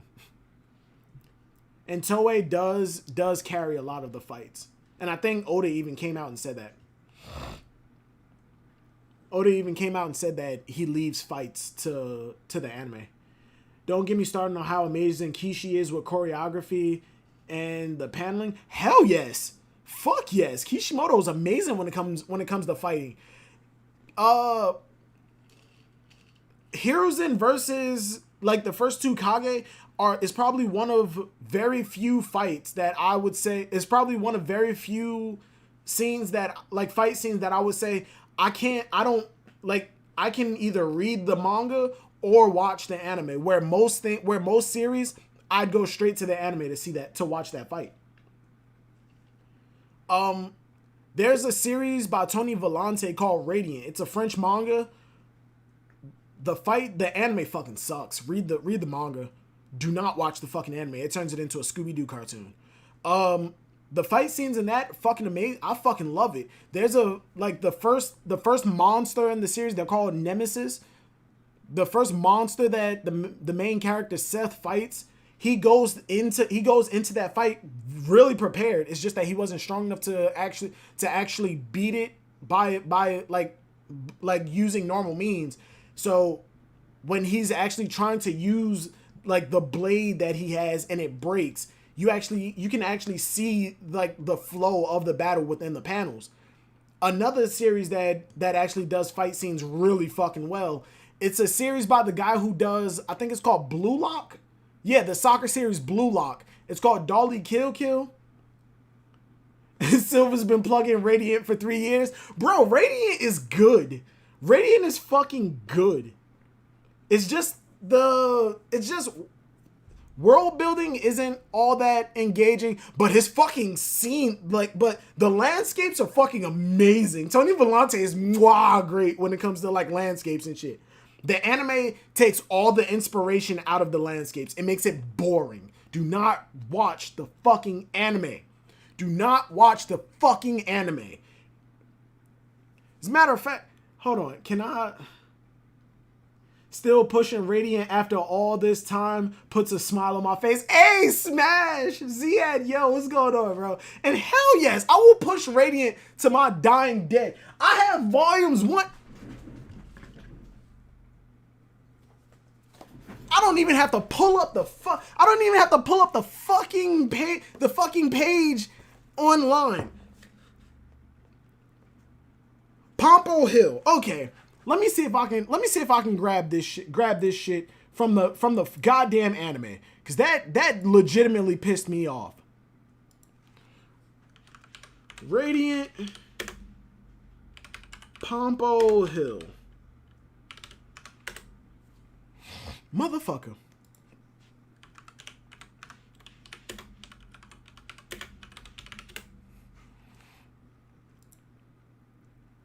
Okay, here we go. Oh shit. You can see it clearly right here. I'm glad I went looking for this. Open image in new tab. Open image in new tab. Now, hold on, wait, boom. All right, I'm going back to this view. Click, bam, zoom in. This is Pompo Hill. This is the town that Seth, the main character from, no, it's, oh, okay, yeah, spoilers incoming, just in case. This is the main town that the main character of Radiant, Seth, is from. In the world of Radiant, The world is broken up into like into little sections of land.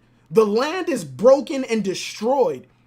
You see in this panel, the citizens of this town, they're making use of all of the space that they have.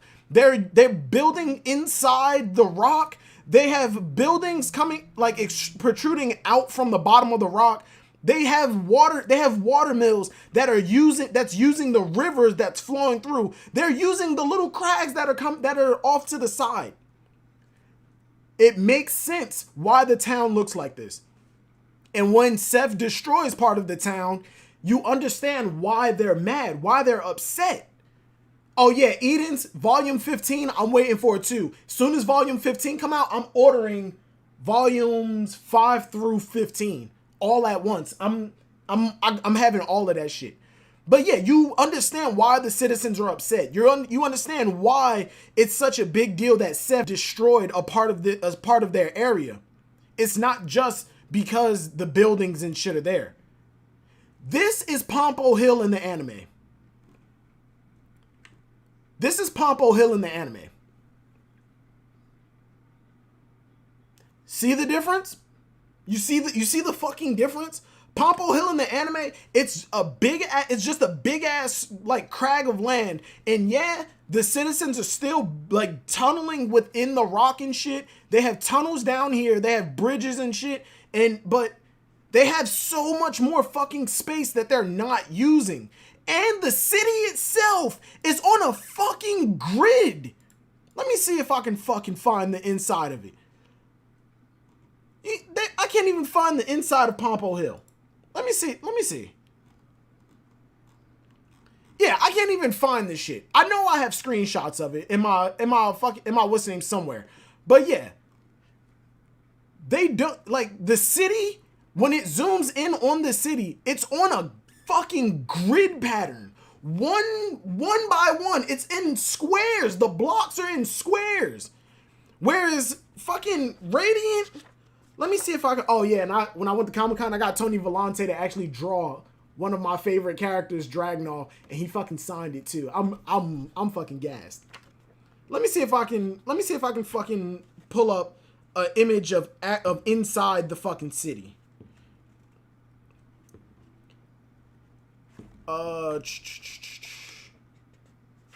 Is this it?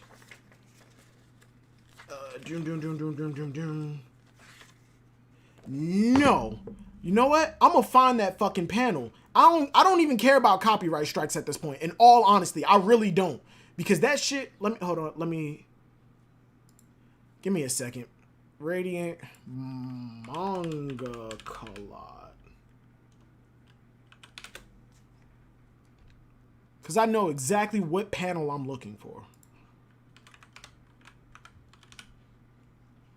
I know exactly where it is. Give me a second. Nemesis. Fucking load. Fucking load, damn it.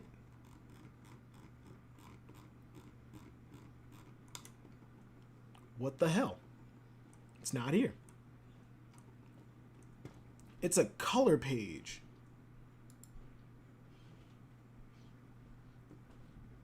Damn it, load. Alright, but yeah, I can't find it right now. For some reason, it's not on Manga Collot. Hold on, wait. I think I can just pull it up if I type in Radiant. Tony Vellante. But inside a lot of these cities, the fucking town it's cramped, it's broken up, at least in Pompo Hill. The town is broken up, it's cramped, it's not as spacious except on the main road. In the anime, it's just a fucking grid. Like, what the hell? You took the amazement out of, you just took the amazement out of fucking, out of this town. Tony put a lot of effort in to doing this shit. And the thing that Seth.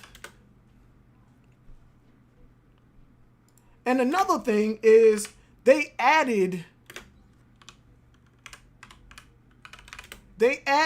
a character in the town for Seth to have. Oh, here we go. Here goes the fucking panel. Here's the fucking panel.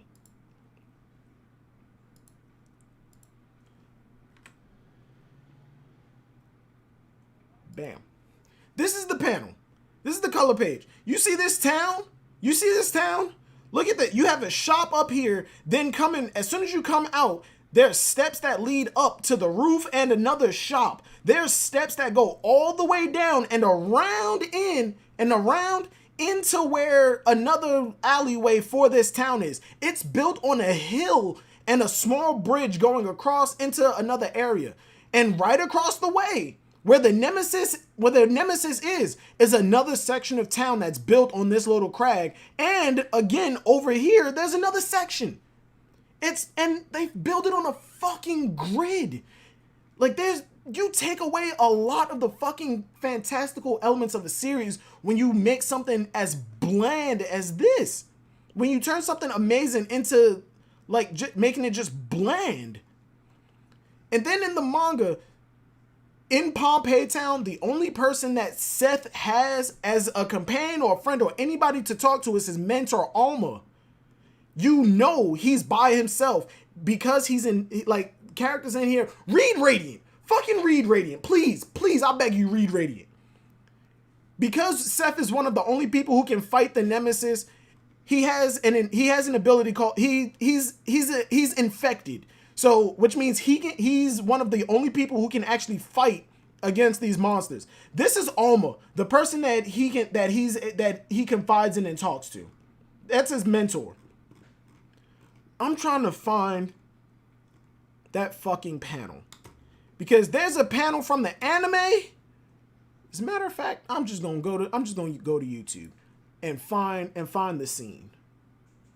I'm just gonna go to YouTube and find the scene. Seth versus Nemesis. I know this is supposed to be a One Piece stream, and like it's a One Piece stream, but y'all got me started on Radiant. Leave me alone. Not Seth takes down the Nemesis. Seth versus the Nemesis.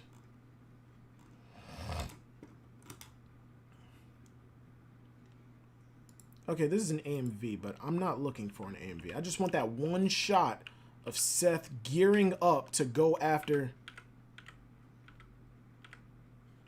Yeah, they skip over it, but fuck. Jesus, fuck. There's a scene where Seth is gearing up to go after a nemesis after Alma told him, no, you can't do it. Don't do it. You're not ready. And hold on, give me a second. I'm gonna find that fucking. Here we go. Alma told Seth, don't go after the nemesis. You're not ready. You don't know how to fight them properly. You can't do it yet. And just like any early shonen protagonist, he skips out. He doesn't listen and goes after it anyway. In the manga, let me see if I can get this shit to show. In the manga, he's geared up. You see that? He's geared up very minimal. He has the bats, he has the potion, he has the feather blade on his back. He has the fucking magic glove so he can fucking channel his magic. It gives you the sense of he knows what he needs, he knows how to use it. He's just not ready to fight these things yet. And the anime, he has a big ass vial on his back. He has a bunch of swords. He has a witch's hat. He's going in over prepared like he doesn't know what he's doing. Yes, he does know what he's doing. And once he jumps down, all of that shit, all of that extra gear that he had on falls off. And it's played off as a comedic moment. No, you're taking away a lot of what makes that character. You're taking away a lot of what makes that character a character. He knows what he's doing. He knows that this is what I need and this is how I'm going to take it out. And then it fails. And that's one of the reasons that the anime sucks. Fucking sucks. And then they add in a character for Seth that lives in the town. And like the whole point of Seth going down there to fight that nemesis in the first place, even though the townspeople hate him and everybody who's infected, even though that they're the only ones who are able to actually like fight against these nemesis. Seth has somebody who he can talk to and shit. And that gets rid of the whole emotional side of, even though these people hate me, I'm still going down here to protect them. Even though they hate me. In the anime, because that little kid is there that Seth talks to and plays with in the town, that's taken away a lot of the development and understanding of Seth's character. Like that shit kind of irks me. But thank you for coming to my TED Talk. That was me trying to explain why you should read Radiant and not fucking watch it. I missed mad shit. Like, on that little spiel. Read stuff weekly on Manga Plus. I read stuff weekly on Manga Plus. Oh shit. You watched any good anime this season? I actually don't watch as much anime as I used to. This going on or finished? It's still ongoing, but Tony Vellante he's on hiatus right now. Volume 15 should be coming out fairly soon. Like, I think he's coming back really, really soon, because he doesn't want to like go into the stereotypical like mangaka fucking routine of destroy my health to continue this week to week. I don't even think Radiant's a weekly series. I'm gonna read it after stream. Hey, Future, bro, fucking let me know how you enjoyed it. I even have a Radiant channel in Discord that has never been used. Fucking read it. Let me know what you think about it. Let me know. Read Radiant, please. Everybody here, read Radiant. The author drops chapters and volumes. Yeah, exactly. I fucking love Radiant. If I have any nitpicks about Radiant, is that the main, like, Seth's goal is to find the Radiant where all of these nemesis come from and destroy it, so no more nemesis can come through. But so that's his goal. And every single arc, he's trying to figure out how to find the Radiant, but pretty much every arc feels like a training arc for him to get stronger. But he's also a special type of character, a special person in the world, like him with those horns and shit. Read Radiant. No spoilers. I'm done. No more Radiant. Zeus is growing on me. Zeus has. I've learned to accept Zeus for. I've learned to accept Zeus for what it is and just say fuck it. Okay, Nami has Zeus. I'm not about to complain about it now anymore. I'm just gonna accept it for what it is. Link a good place where I can read Radiant without. I'm going to put it in Discord. Go to Manga C. I use Manga Kalat. Manga Kalat. Yeah, Manga Kalat. Yeah, Manga Kalat. There it is. Manga Kalat. I'll put it in Discord, Kuma. I'll put it in Discord. This is growing on me. Yeah, I'm starting to understand. I'm starting to like accept Zeus for what he is. Like, Zeus for me is a lot like Frankie. Originally I didn't want him joining the crew, but eventually he grew on me. Zeus has been shown that he's actually pretty beneficial to Nami.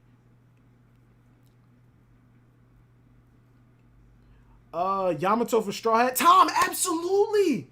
I'm actually pissed that I have to make a carrot for Straw Hat video. Yamato made her declaration that she's going out to sea with Luffy. She's like that. It's confirmed at this point. The only thing that'll stop Yamato from joining at this point is if she dies. But is the anime ongoing or finished? Because I'm going to watch it. I heard Scooby-Doo, so the anime must be gas. Future, the anime is not gas. Scooby-Doo is good, but they take the bad parts of Scooby-Doo.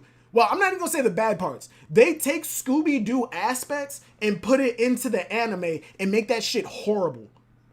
When Seth first meets the first companion that he has, her name is Millie. He mistakes her for his mentor because he sees her in a cage in shadow and she has like a scary face on, and he thinks that's his mentor because she has poofy hair too. He breaks out of the cage that he's in, grabs her, and they jump off of the airship together, and he realizes this isn't her. and then they fall down into another island, and they become associates. They become friends. In the anime, they get captured, they're in the cages, and then the floors of the cages open up, and they're inside like a big open space on the airship, and then they start running around doing Scooby-Doo antics, running through one door, come out another door, and that whole stupid Scooby-Doo thing where they're running through doors, coming out of another one. It's fucking infuriating.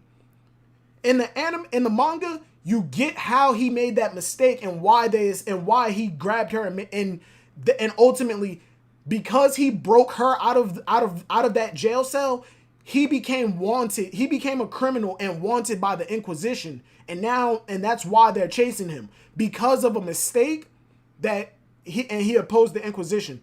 In the anime, on the airship, he sees her, they become friends, they break out together.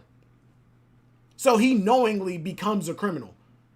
Well, not a criminal, because the Inquisition hunts down all of the infected, even though that they're the ones who fight the Nemesis. It's weird. You gotta read it to understand it. I'm not explaining it in a very good way. Stupid Cloud.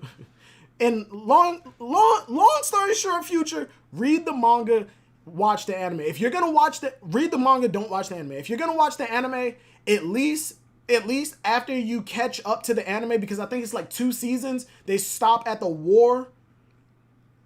At least if you start the anime and you finish season 1 and 2, go back and read it, because I guarantee you it will give you a way better perspective. It will give you a better perspective. If you want to catch up, watch the anime, then read the manga. But if you read the manga, you're not going to enjoy the anime. I'm going to tell you that right now. The animation, when they first showed the trailer, it looked like it was going to be okay, but you could still look at it and go, this isn't going to be phenomenal. And then as soon as you actually see them using Fantasia, which is the name of the magic that they use, it's all like After Effects. It's all like particle effects that you grab from like anywhere online. It's particle effects mixed in with 2D animation, and it just does not mesh well. It looks bad. It can cause seizures. It's just no. And the crazy thing is, Tony Vellante said in one of his interviews back when Radiant first started that one of his dreams is to get an anime, and I'm so upset that that's the anime that they gave him. Millie is cool. I really like her. I love Millie. All right.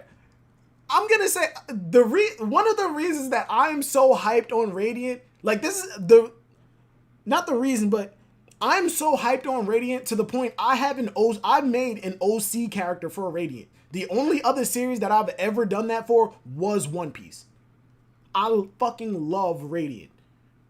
And Tony Vellante even said that some of his inspirations for like getting into and creating Radiant was One Piece, Naruto, and a bunch of other series that I really have never heard of. Like, I met this dude at Comic-Con, and at the time I was a huge fucking fan. I kind of geeked out when I saw him. Oh, going you out? Gotta bounce, y'all. Be safe, everyone. Take it easy, going. I'm sorry it took me so long to see that. Bill Pap, been a while since I watched it. Short memory, I'm gonna get back into it at some point, but there's so many good anime I haven't watched. Bill Pap, that's what I'm saying. I think you should read the manga. I really think you should read the manga. Never read the manga. Who's the artist? The artist is Tony Vellante.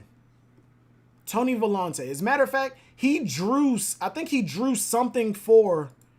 He sent in some fan art to Oda. I think it was of NL. Tony Vellante. One Piece.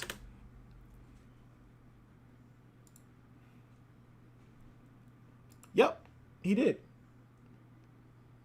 He's drawn stuff for One Piece. He sent in some fan art for One Piece, and Oda even mentioned like, "Hey, I wish I would have known you were a fan. I would have and known that you were getting a manga. I would have supported you." And like, granted, Oda has said that to people before, but yeah, like he told Tony Vellante, "Yo, I would have supported you." Because, like, he's seen his artwork before. And look, he even put Jinbei fucking in here. This was before Jinbei even joined. Tony Vellante was a Jinbei stan. Tony Vellante was a Jinbei supporter.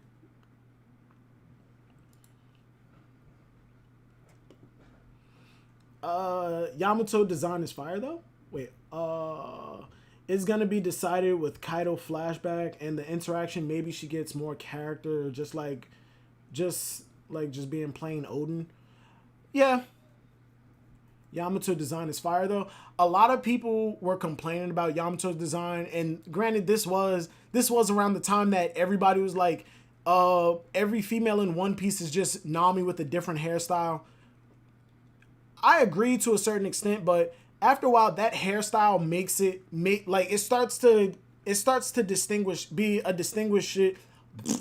It starts to become something that helps you distinguish characters from, like, apart from each other. And Yamato, with all of her unique characteristics, her horn, her hairstyle, her fucking outfit, and her personality makes her look and act like a different character. I'm trying to see if I can find that fan art. As a matter of fact, I did a thumbnail. With artwork. Yep, here it is. I did a thumbnail with fan art that somebody did of Yamato.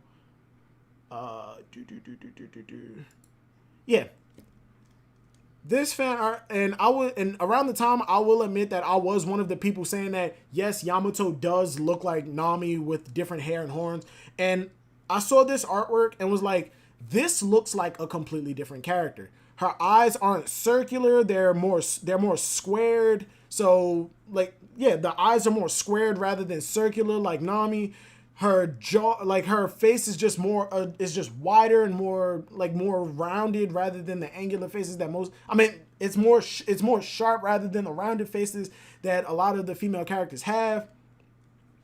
And she has thicker fucking eyebrows. That was the biggest thing for me when I saw this. Just the little detail of giving Yamato thicker eyebrows made her face look completely different from Nami.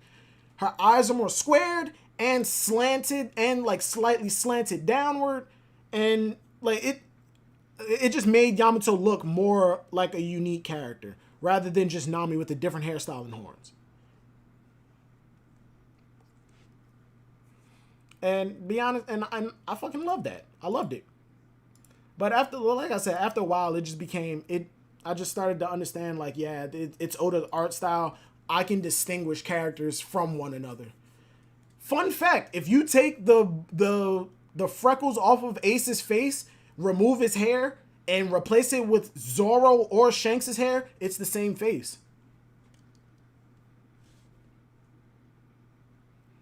That manga you read currently, that's not weekly. I don't think it's weekly, Bill Pap. Millie is cool. Cooler design is fire too. Absolutely. Have you ever heard of Gull? Gul? No. It's good in my opinion. He sounds Italian. Nah, he's French. Tony Vellante is absolutely French. Gul. Tokyo Ghoul? Oh no, Gull?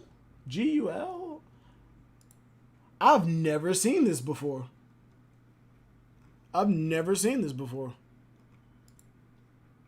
Why is there a dog head guy?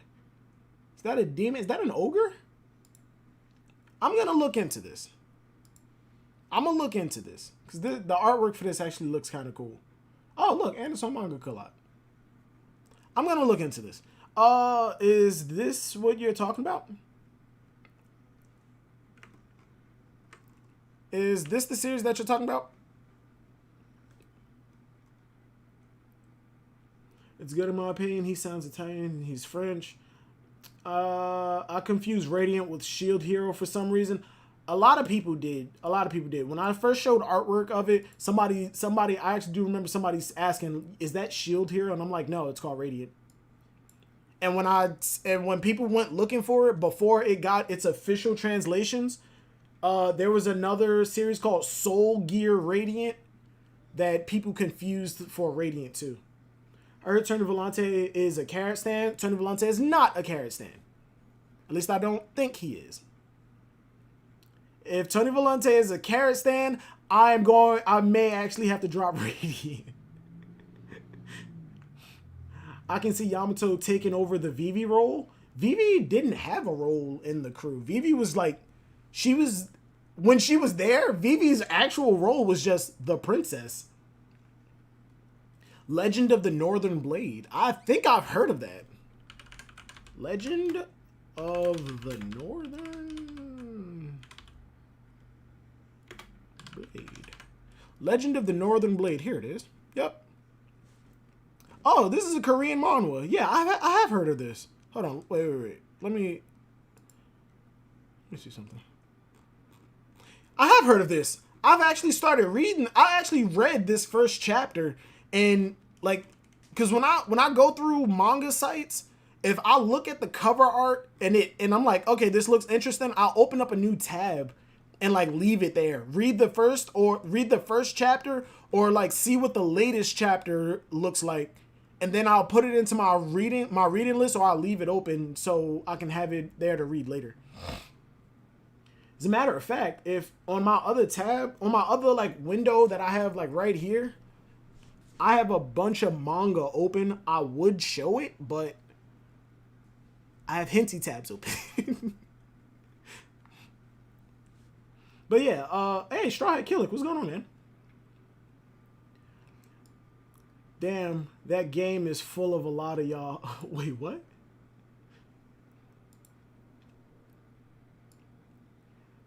Check that Legend of the Northern Blade. Yeah, I've checked it out. And I actually do need to keep reading it. Now that I have somebody who recommended it, I think I am going to continue it.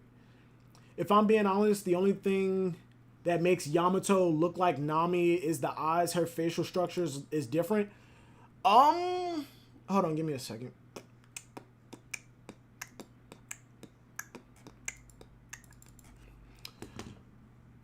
Nami and Yamato.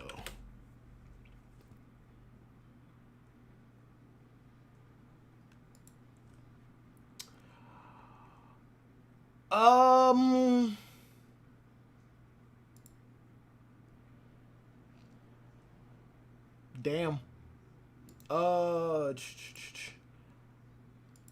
I'm kind of sorry about this, but I gotta agree with the people who say they're pretty much the same face. Cause looking at this, pretty much the same face on like, one of these is Yamato, the other one's Nami. Well, granted, we know that this one right here, like, we know that this one right here is Yamato, simply for the simple fact. Wait, whoa. Oh yeah, simply because of the simple fact that Yamato has eyelashes all the way around her eye, whereas Nami's are only on the top. And I think that's a detail that only people in like serious people in the One Piece community will ever notice, because we analyze it to the point of like, what the fuck. But yeah, I think that's like something that only will notice. Like, look at Rebecca. That's Nami. That's Nami 100%.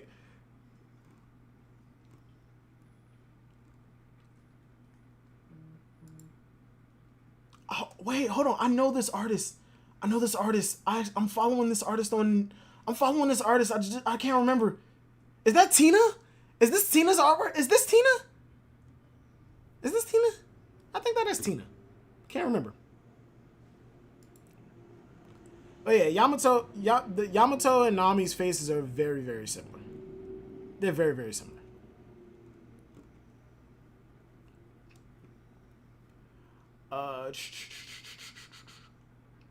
What is Yamato's devil fruit? Me personally, I don't believe that Yamato has a devil fruit, because if she did, I think Oda would have revealed it a lot like how he revealed Gear 4 at the end of this chapter, especially going up against Kaido, like standing off against Kaido. He would have shown her turning into the Zoan form, or he he would have shown Yamato turning into her Zoan form and just ended the chapter there, either silhouetting it, or he would have just shown the Zoan form right there, and then we went on break to just hype people up for the fight. I don't think Yamato has a Devil Fruit. And I've said it to the point where I feel like everybody just thinks I'm a broken record. I think Kaido is a descendant of the Continent Pullers, the Auras race. And Yamato's sharp teeth and her horns, that's a recessive gene of being a part of the ancient giant race. And much like Dellinger, she's able to switch, to like pull out those teeth whenever she wants. She's able to like go berserk mode whenever she wants. It's not a Devil Fruit. Yamato has a Zoan, but I don't know what it is. Read Queen Bee, it's a manhwa. Queen Bee, I think I know what that is too. Is that the thing where...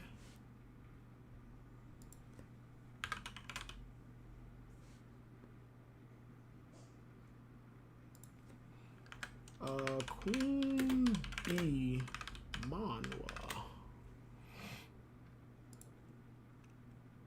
Yep, this is the dude who lives in an apartment.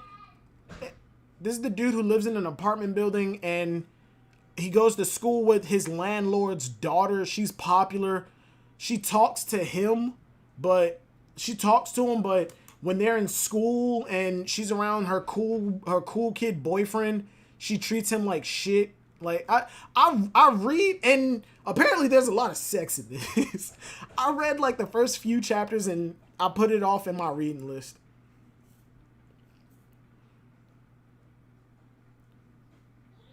Best manhwa right now is Tower of God or God of High School. I started God of High School, and then after Ragnarok happened, I dropped it.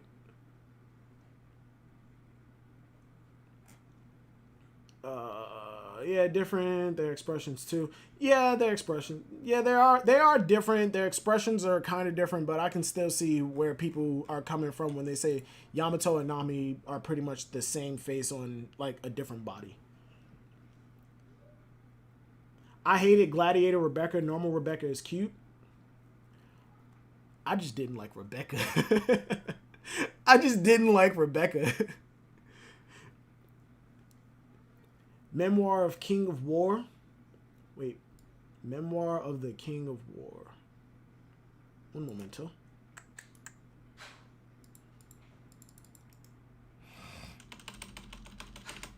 Memoir of the King of War.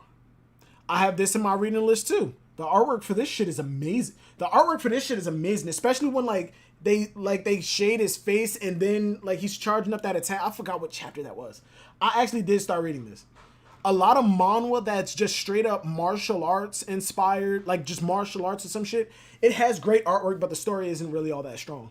It's just typical. It's just like in Korea or Japan, it's their typical warrior's path story, where we have the secret agent going for revenge because I'm the best agent there is. Oh, I'm out of the game. But someone killed my family, so I'm back in. That kind of story where we look at it and go, that's the typical like best soldier comes back story. This is the typical warrior path story. And that goes for a lot of like martial arts manhwa. It's just different characters in a different setting. Silvers, when do you see Smoker and Tashigi coming back? And do you think they're going to ally with pirates because of the world government corruption? Hold on, give me a second.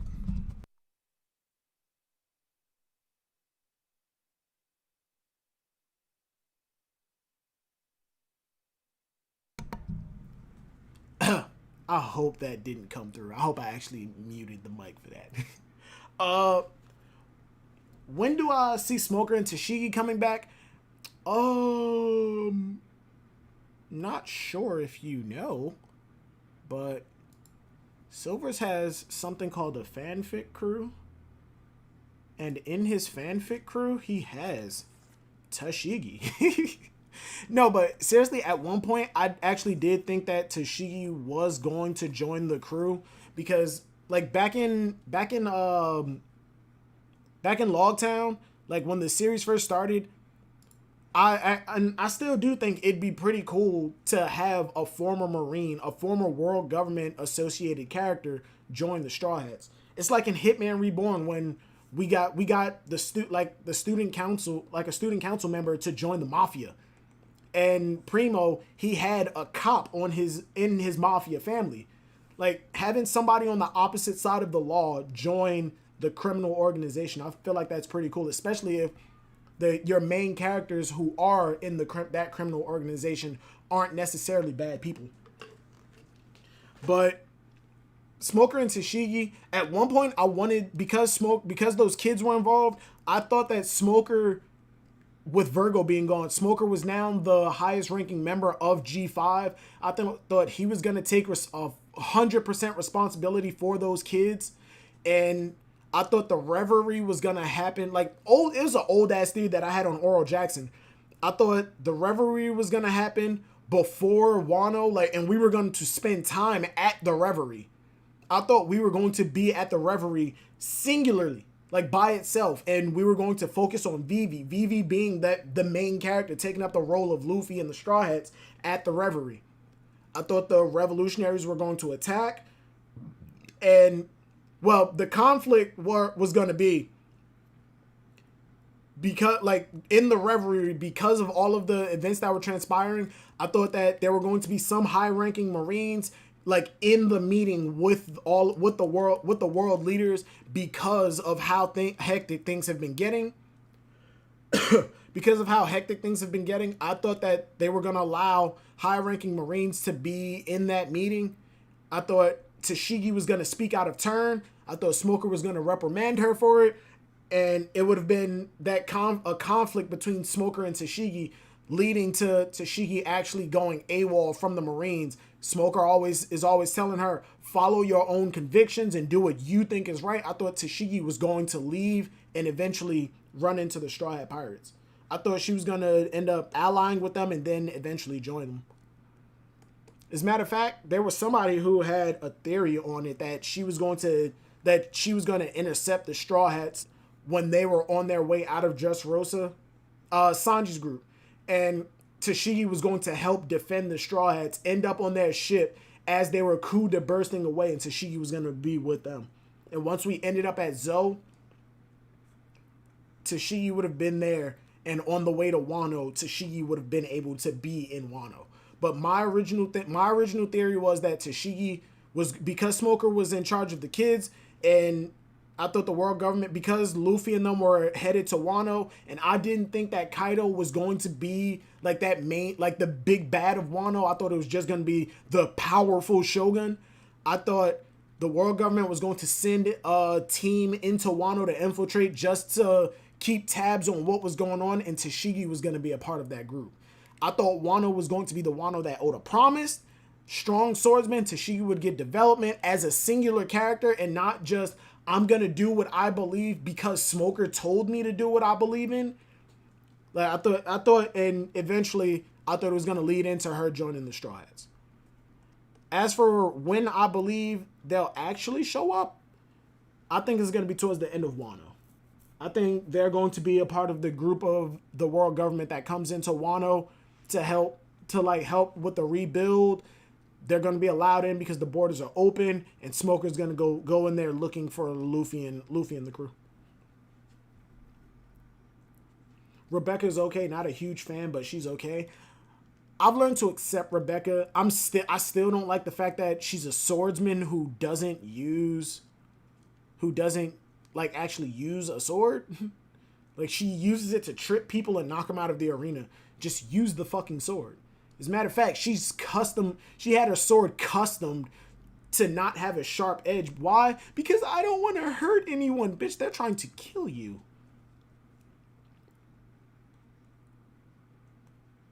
Do I think Smoker and Tashigi are going to ally with the pirates? I think Smoker is going to act more like a Roy Mustang character in terms of he's not going to ally with the pirates per se. He's going to try and change the world government from the inside rather than just straight up rather than ally with an outside force to try and take down the current powers that be and then go back and reform it. If anything, I think he's gonna like start a rebellion from within with a group of people. He may gain some allies within the revolutionaries, but Luffy doesn't give two fucks about taking down the world government and reforming them because they're bad people. He's just out here to be free. Regardless of who's in power, he's not going to listen to anybody. Oda never promised any type of Wano. When I say Oda promised a Wano, he built up Wano as a country of powerful swordsmen. So strong, the swordsmen that are so strong that not even the world government goes into that country. Hell no. We have other countries like that. Look at Amazon Lily. It's a country of powerful warrior women that train in hockey from the day that they're born. Hold on. Shit, what is this?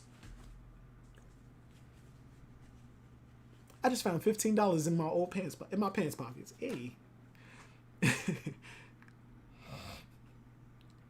Hey, oh man, you are absolutely right. Yamato joined the crew. The furry's down bad.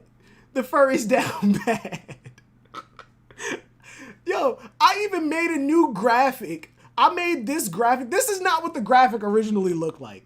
I made a new graphic because, like, just in case Yamato didn't join, I made this new graphic. And, like, I was really anticipating Yamato. I was anticipating someone outside of Yamato joining. So I added Marguerite. So if somebody did join that I didn't predict, I was either gonna make Zoro and Ace smaller again, bring them up and cover only one square, take up one square. Now I have 3 more here and 3 more fucking right here. Then I can add people. I can add more people in. But Carrot ain't joining. Hell no. I still believe that Momonosuke will join. Like that, I haven't wavered in that.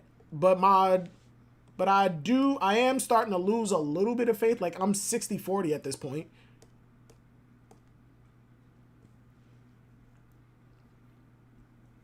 I was responding to somebody. I'm so sorry.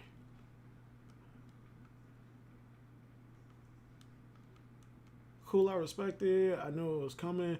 I don't think... Oh, yeah. The Wano that Oda promised us was the ridiculously strong swordsman that the country is so strong that the world government wouldn't even go there. Kinemon showed up and he was performing like special techniques and everything to the point where Zoro was looking like, holy shit, I'm interested. Let's go. Me and you. I want to know. Like, we got ninja we got Raizo as a ninja who was like, yeah, I'm a ninja. I have ninjutsu, but I'm not going to show you because it's not a toy. And then he actually performed it. I was expecting to get here. We were going to meet ninja. We were going to meet strong swordsmen. There were going to be swordsmen who were able to do, I was expecting swordsmen that were on or somewhere close to Zoro's level. Or I was expecting there to be a large group of strong swordsmen that was above Zoro. I was expecting Zoro to get here and have a crazy realization of, I have a long fucking way to go before I'm ready to fight Mihawk. Because at this point, I feel like Zoro is starting to get a little too confident. Well, I'm not even gonna say that Zoro is too confident. It appears that Zoro is somewhat able to contend with Mihawk when we have no indication on how big that gap is. Give me, like, I understand why, like, the people that Zoro has been fighting, I understand why he's fighting them. These are feats that swordsmen have to come across in order to prove that they are a worthy swordsman. Cutting Pika, Zoro can cut mountains in half.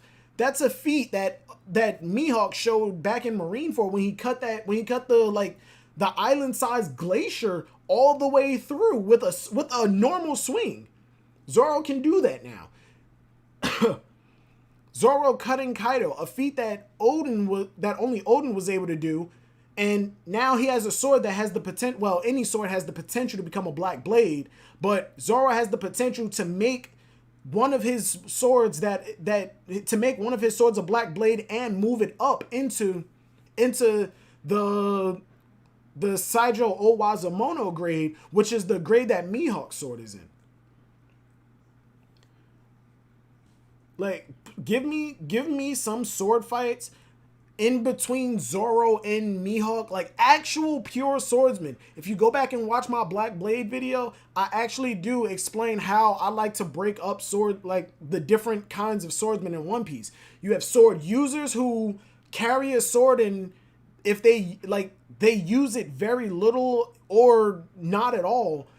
And when like Luffy back in Arlong Park, he was just swinging a sword around. He had no technique, he had no skill with it. He was just swinging it around because it's a sharp object. Those are sword users. Swordsmen are characters who have a sword and actually use it. But they can be they have named attacks and all. But they can be characters like Big Mom, who uses a sword and knows how to use it and have named attacks. But they can also put that sword down and not be able and not like have to rely on it 100%. And then we have characters who are dedicated swordsmen, characters like Mihawk, Odin, and I guess to a certain extent Rayleigh and Shanks, because we've only seen them fighting with swords. Like, these are the characters that if they put their swords down, they're going to be significantly nerfed, and you're going to see that. They may be able to protect themselves without their swords, but you can't deny the fact that they're stronger with their swords. That's how I like to break those characters up. And I would like give me more dedicated swordsmen for Zoro to fight in between him and Mihawk. We got that with Ryuma and to a certain extent Kaku, but I want characters. But Ryuma wasn't at his full strength because he had Brook's soul. Like, granted, his attacks were 100% stronger, but he was using Brook's fencing style.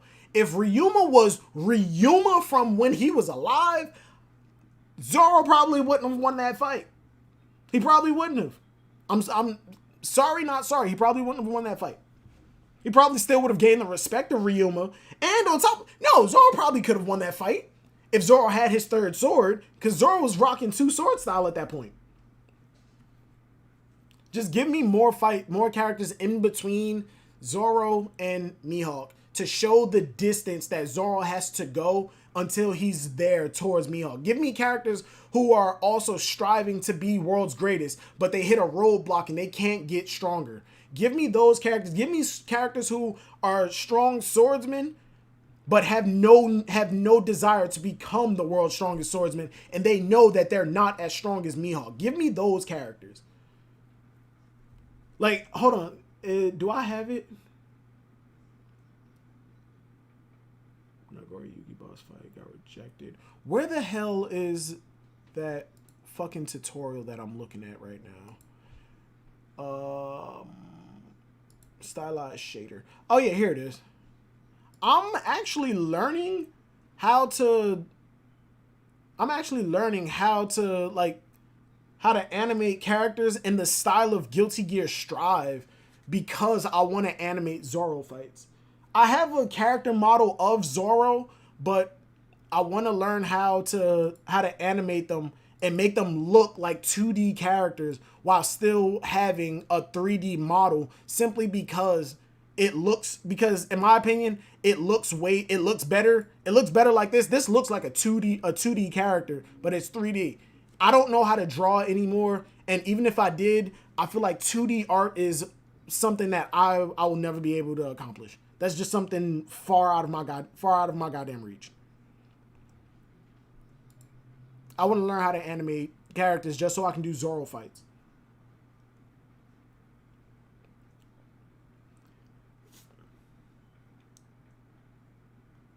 They still have potential. I believe Smoker and Tashigi can do better. I think that they can do better too. It's just that, does Oda want to do better with them? Every time Tashigi is on screen, she has that chip on her shoulder of, you beat me, and because I'm a woman, you don't want to follow through and kill me. no, you're not worth killing. You're weak, and you're not accepting the fact that you're weak. You think just because you're a swordsman, you deserve the respect of a swordsman. No, you got to earn that respect. I like Tashigi because of what she's capable of doing, but Oda just isn't doing what he can with Tashigi. Smoker post time skip, I just feel like the stigma that the community has given him, it's just not good. Jay was mad toxic on the carrot stands in his live reaction. It was hilarious. Bruh, Jay is the fraud father. That man is toxicity incarnate. Like, if Jay had a tail beast, it'd be a toxic tail beast. And he's holding it inside, but when it comes out, it fucking comes out. Man said they're creatures of the night that have never seen sunlight and chew on grass. Yo, Jay is a whole fucking mood, bro. Castle manhwa? I think I've read Castle.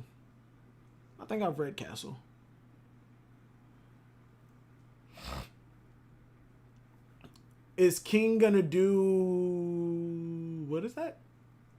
He fighting Marco? Is King gonna do something in his fight against Marco? I'm not sure. In all honesty, I haven't even thought about King or Marco for a while, simply because they haven't been doing anything. We haven't seen them. Marco kicked King into a building, went to go fuck with Queen, and we just keep getting shots of Marco's face, and I don't think we've seen King again. Orochi and Kaido took that away from you, just like they took away from the citizens of Wano. Wano is just overbooked. Too many filler characters. I don't think it's overbooked. It's just that we have it's not even a lot of characters compared to Dressrosa. We don't have a lot of characters. We do not have a lot of characters, especially compared to Dressrosa. Just want to see a chapter with no cuts and Oda focusing on specific Yamato versus Kaido, dedicated an entire chapter, no interruptions. Okay, in that aspect, I agree with you. You got a free day. Wait, what? Dog, you still streaming? You got a free day? Yeah, bro. Fridays, I'm off of work. I'm off work on Fridays. Fridays and Saturdays, I'm off work. And sometimes Sundays. Wait, hold on. How long have I been streaming?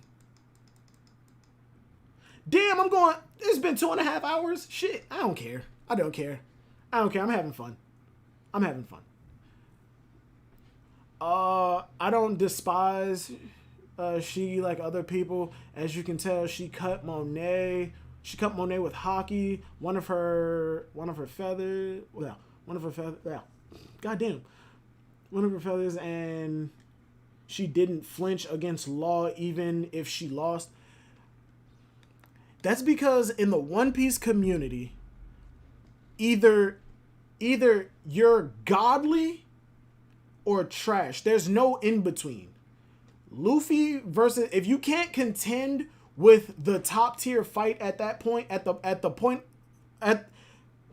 if you can't contend with the top tier fight that we're at this point in the series, you're trash.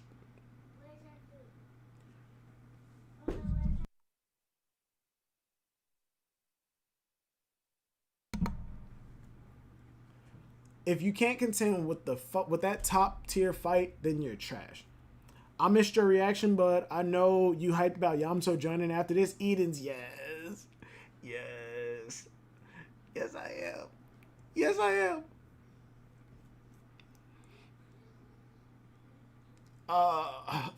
But yeah, if you're not contending, you're trash, and if you don't do something hype, you're trash. And even still, if you go into Discord, she did more than Kiku Silvers, let's be real. I'm gonna get back to that. But what was I saying? Oh yeah. Unless you do something hype or you're contending with the top tier fight, then you're trash. And even still, if you go into like Reddit, if you go on to Discord, if you go on to any of the forums or message boards and you try and discuss like if you try and discuss a versus battle between lower tier characters, they're gonna like you're gonna get all like jokes of, oh, they're trash, so what does it even matter? They're not trash. In terms of in the grand scope of the world, hell no, these people are not trash. They'll probably solo an entire army. Like look at Usopp. You try and talk to anybody about Usopp versus like Tashigi. Oh, they're both trash, so what does it matter? Oh, you Usopp, don't you mean Soga King or God, our God? Bro, either have the conversation or just shut the fuck up. And if you would have put Usopp now versus like the rebel army in Alabasta, Usopp would probably clear them in like an hour. It all starts with Zoro Sanji fanboys and their sensitive agendas. I think a lot of people just need to get over the fact that Zoro and Sanji are not the same character. Zoro and Sanji, hold on, give me a second.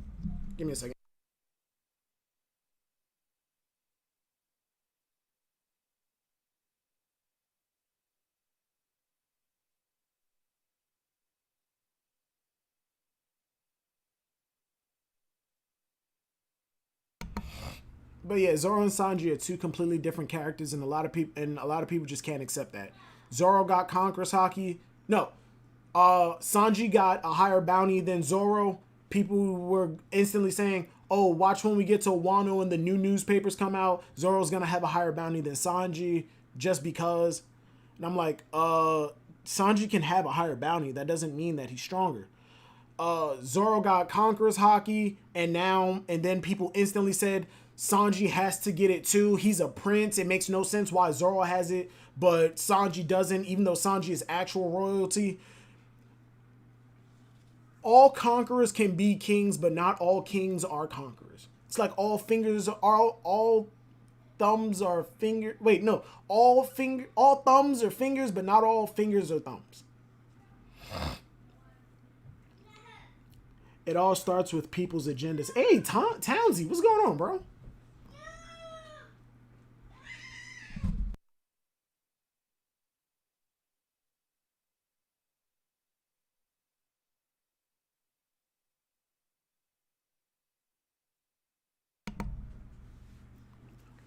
Community only cares about Zoro and Sanji. No one talking about Brook, Frankie, Jinbei. They bring them up once in a while. People talk about Jinbei because he's already strong, and the way that I like to look at Jinbei's recruitment into the Straw Hats is because post time skip, we don't have any vital roles in the crew that we absolutely need in order to survive. It's just that Jinbei's a helmsman. He fits the helmsman role. We can survive in the new world without a helmsman. We can. But Jinbei just makes it a lot easier. Jinbei's inclusion is not because we need a vital role, and he's not here to fulfill some crazy, like, world-breaking story purpose. He's here to represent a story purpose with the fishmen and humans. But for the most part, Jinbei's inclusion to the Straw Hats is simply for power. He joined the crew to give us a massive power boost in terms when we're going up against an Emperor's crew. Same thing with Yamato, except Yamato's story purpose, I think, it aligns with Momonosuke. It aligns with Momonosuke and the whole Kozuki Wano thing. Yamato is more about Wano, where Momonosuke is about Wano, the Kozuki, and the connection with the Minks. That's one of the reasons that I don't think that Carrot's going to join, is because Pedro's whole thing is the Dawn and all of this, but the Dawn has to deal with the Kozuki clan. Carrot is a part of the Mink tribe, but she is not a representative of the Kozuki. She's a part of the clan. She's a part of the race that the Kozuki allied with, or unionized with. And for Carrot to join, she's not a good representative of that group. Momonosuke, on the other hand, is the perfect representative for that group. Not only because Not only because he's from Wano, from like the country that the clan the country that the clan represents, he's from the actual family that ties the minks to Wano. How that carrot video looking, I scripted it and I'm going to record it. I'm going to start recording it after I finish streaming. Their dialogue is always golden, community still salty. Wait. Community because about yeah. Jinbei, like I said, Jinbei, they only talk about him because he's strong, and yeah, he's going to be strong. He doesn't need to get much stronger. Yamato, again, joining because she's strong, doesn't need to get much stronger in order to go up against like Emperor Cruz. Hell, she's fighting an emperor right now. She knows I'm not gonna beat you, but Sulong Carrot is the only good thing, and she can only use it once a month. People like to argue, oh, but there are multiple moons, and there could be a full moon, and there could be a full moon at multiple times in a month. We've never seen it. Oda has used the cycles of the moon in order to convey that time has passing. And there's only been one moon. Only one. Only one. There's only been one moon in the sky. She can only use it once, and even still, I don't think Carrot is a good candidate for Straw Hat, because everything that Carrot can do, Chopper can do. I don't want to say better, just in a different way. The only thing that Carrot has that Chopper doesn't is Electro, and I think that's a byproduct of the mink's fur. Like, that's the one characteristic that the minks have that every other race doesn't. Like, they have an abundance of fur. Hell, I think any Zoan that has fur can learn Electro. It's just they don't have a mink to show them how. Chopper, on the other hand, who is not only a savior, but a loved member by the dukes of the country, they love him. He could learn Electro. Meaning, and he has a massive, a crazy, timed transformation that he can do at any fucking time. Any fucking time.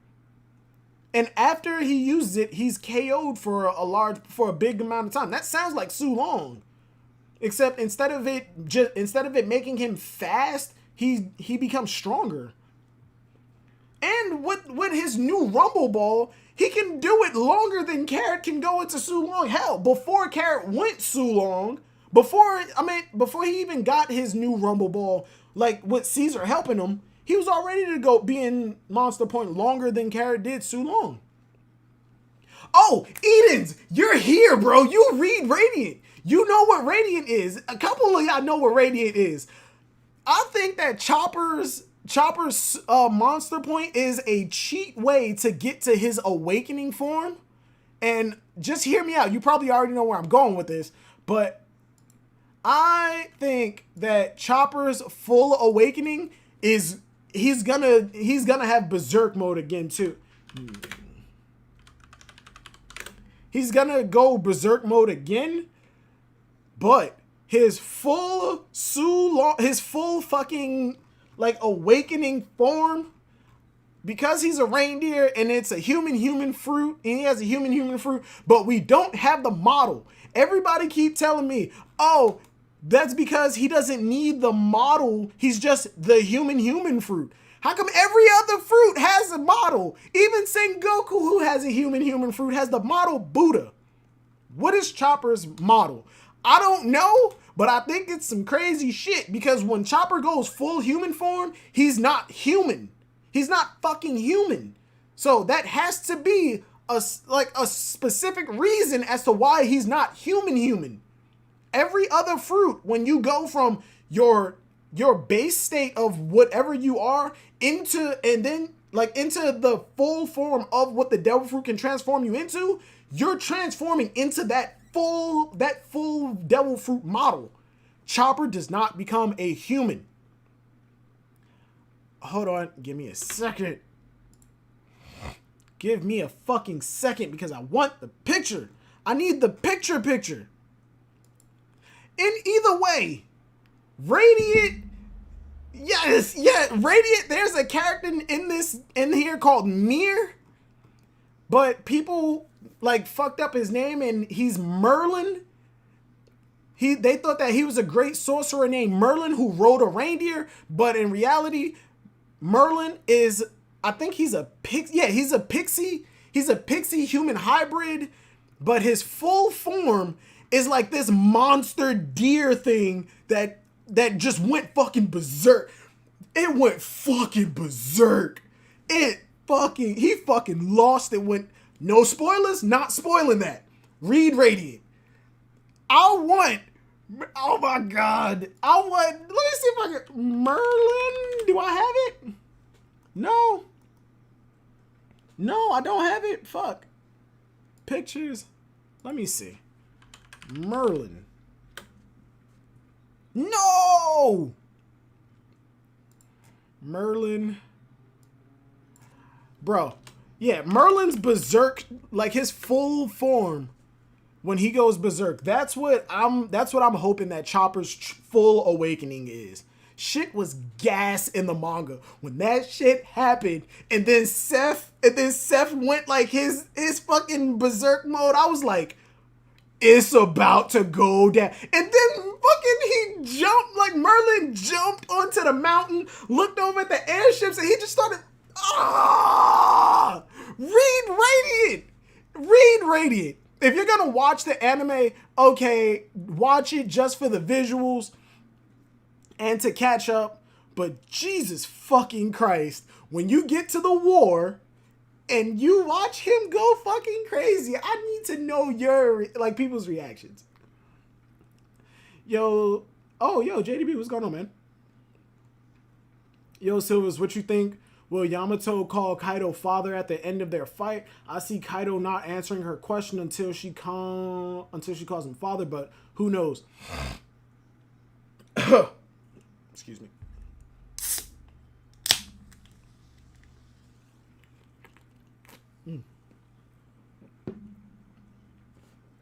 That probably ain't just helped my drop through.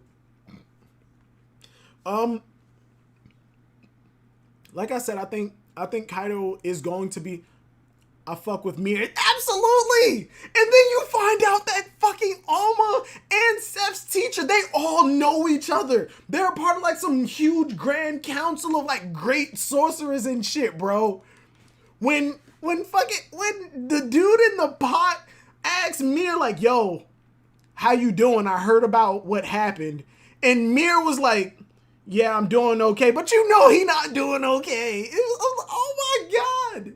Oh my God. Are you fucking with me? Like I said, I think Kaido will turn out to be a sympathetic father. Like there has to be a reason. Oh yeah. Kaido in the chapter, Kaido said that Wano is special. I think I already went over it. Yeah, Wano is special. I think it's the origin of like the ancient giant race, and Yamato and Kaido are both from there.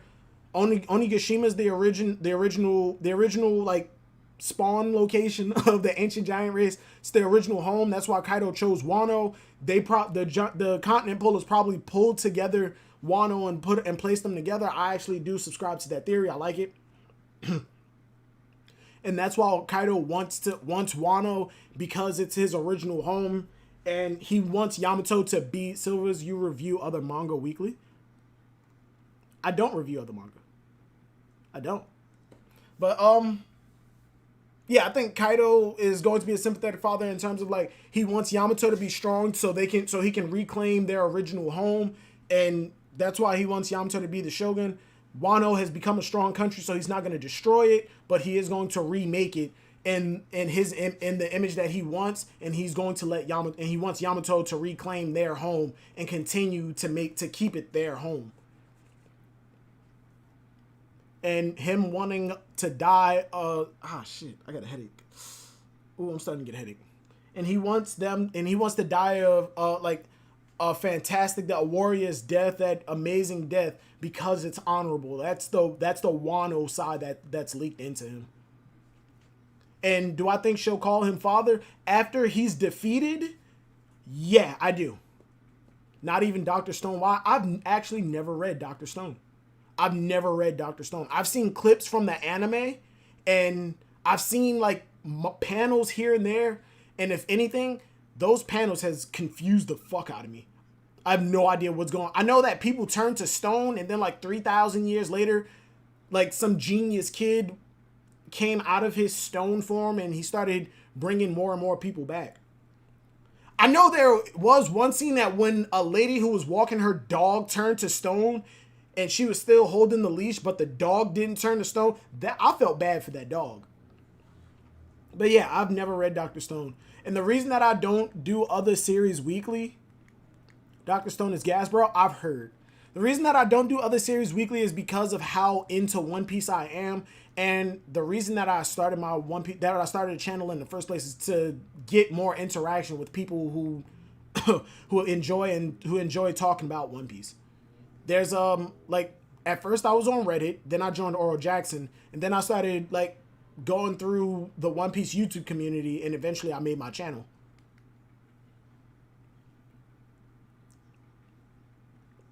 Boichi is such an awesome experience. Boichi's art is godly. I know. I've read the Ace chapters. Boichi is a. I've read Origin too. I've read Origin. I fucking love Boichi's art style. In Origin, like in some cases, I think his art kind of falls a little bit, but it's incredibly detailed.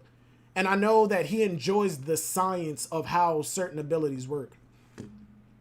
Like in chapter 2 of the Ace novel, I fucking love the way he explained how Jinbei is able to like pull more water in and be like just stronger than most fishmen.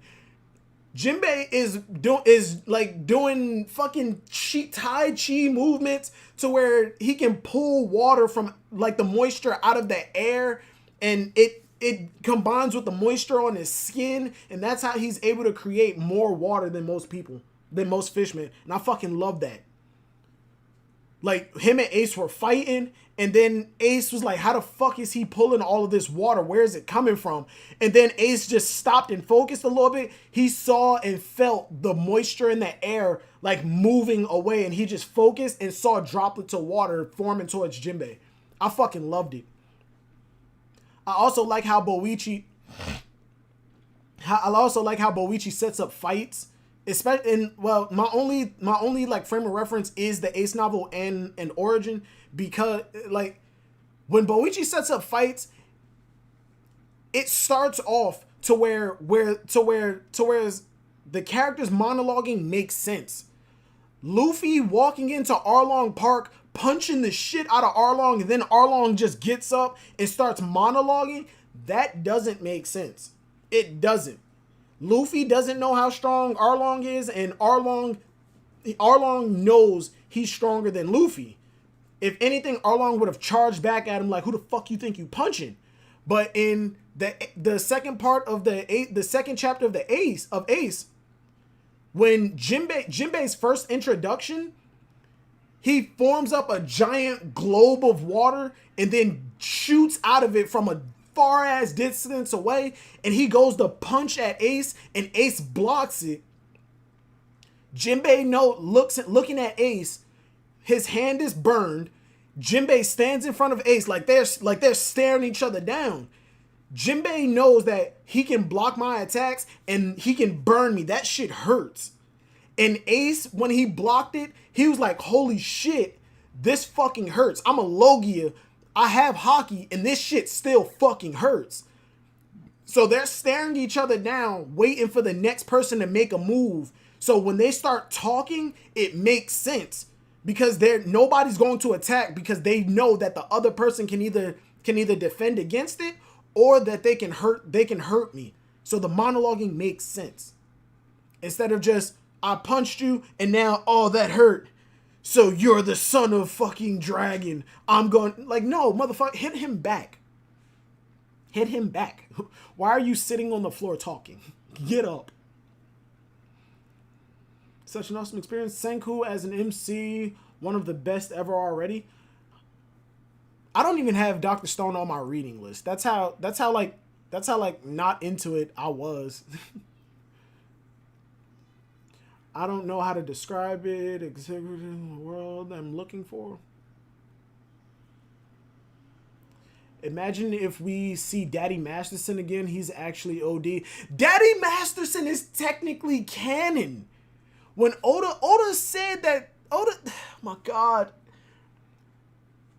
In the beginning, One Piece had light novels to coincide with the manga for people who didn't like reading manga. Daddy Masterson was in it. Hold on. Where the fuck is it? He looked like... Yep, he looked vastly different than he does in the anime because Oda drew this guy. Oda drew... No, motherfucker. Not that. Not that. Not that. Oda drew Daddy Masterson well before the anime came anywhere close to Logtown. This is Daddy Masterson in the light novel. 2 4 he carries 6 guns, and this is like old One Piece art style. I understand why he looks like this. And I like it. I like it a lot. But this Daddy Masterson is... Oh, shit. No, fuck. This Daddy Masterson is a goddamn god. And making him a bounty hunter... Wait, I've never seen this artwork before. I'm with it. I can get behind this. This Daddy Masterson is goddamn god. He fought Yasop. He's a gunslinger on a Yasop level, but Yasop beat him. Fucking loved him. If he was still in the story, I would put Daddy Masterson on Smoker, like in Smoker's group to help chase after the Straw Hats. Give Usopp a fucking marine rival, somebody he can contend with in terms of like being a good shot. Somebody who knows who's gone up against his father, and Usopp now has a frame of reference of how great of a shot I need to be in order to be close to what my father is. Excuse me, I'm gonna save this picture because I like it. Not random stuff. One Piece. Bam.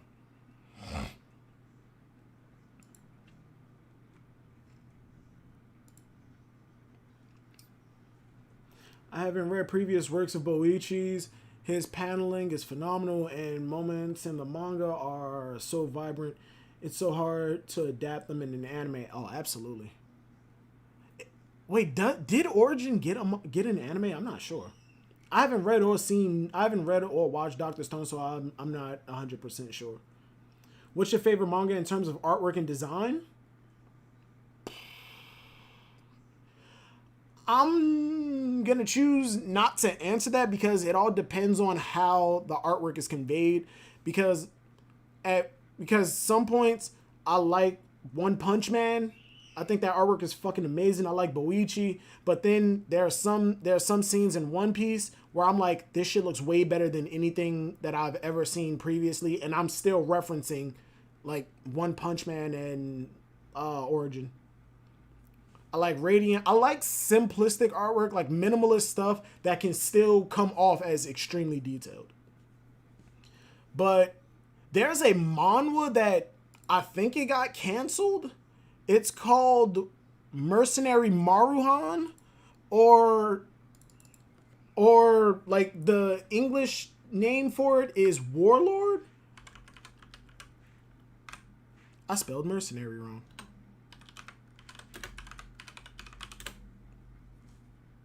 Yeah, it's called Mercenary Maruhan. At the time that I was reading this shit is incomplete, and I think the author just stopped writing it.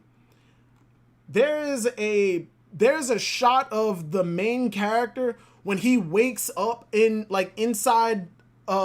He wakes up in a cart after his injuries were treated. He climbs to the top of the cart and realizes he's in the middle of a big ass battlefield with warriors against demons, and the wide shot shows the whole battlefield, and I fucking loved it. And I was like, okay, yeah, this is for me. Artwork for this is amazing. I'm trying to find it, but there's so much shit. And the fight scenes are conveyed really well too. Let me just show one panel. his father's name is Baron. Like his name is Baron, but the mistranslation for it was originally was Byron, so I just kept calling him Byron. But yeah, the artwork for this shit is amazing. The paneling and like the flow of fight scenes is fucking beautiful. And I also think that they fucked up, like translations and shit fucked up, and the author fucked up because the timeline is kind of confusing. Like the sequence of events is confusing as hell. But for the most part, this shit is amazing.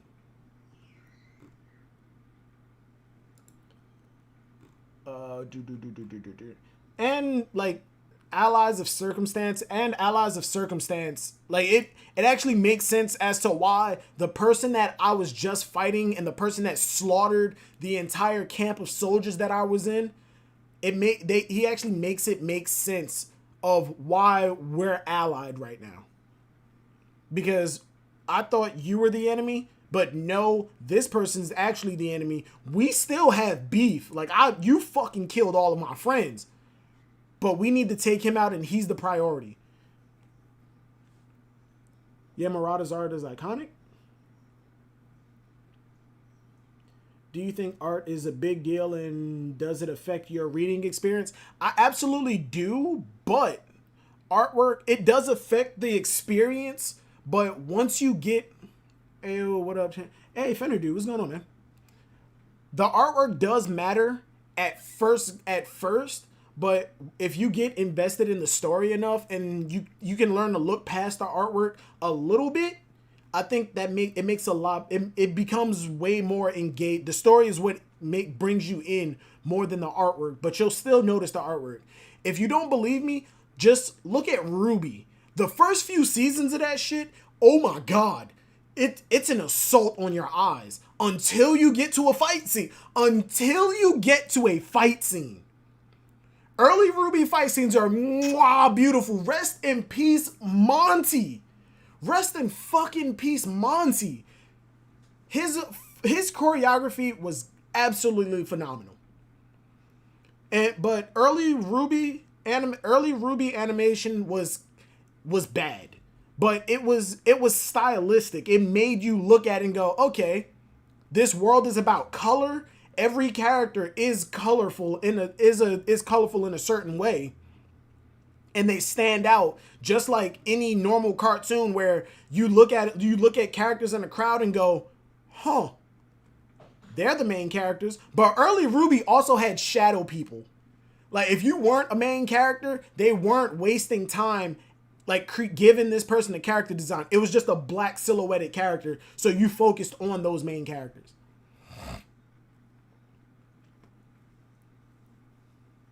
What is the big three before Bleach, Naruto, and One Piece in your opinion?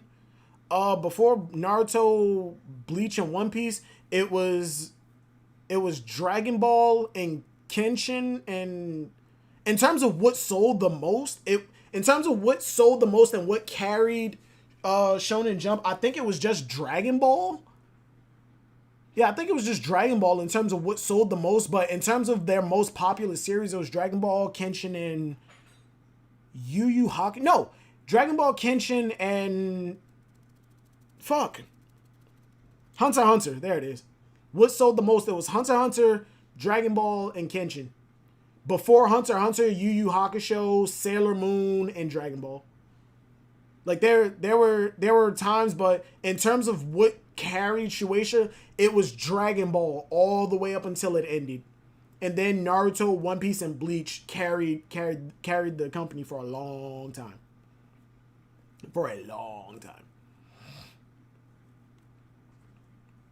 All right.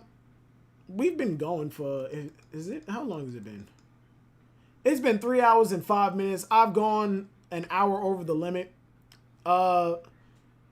Thank you everybody for joining in. Edens, if you're still here, I think I'm going to do Loki tonight for the movie night.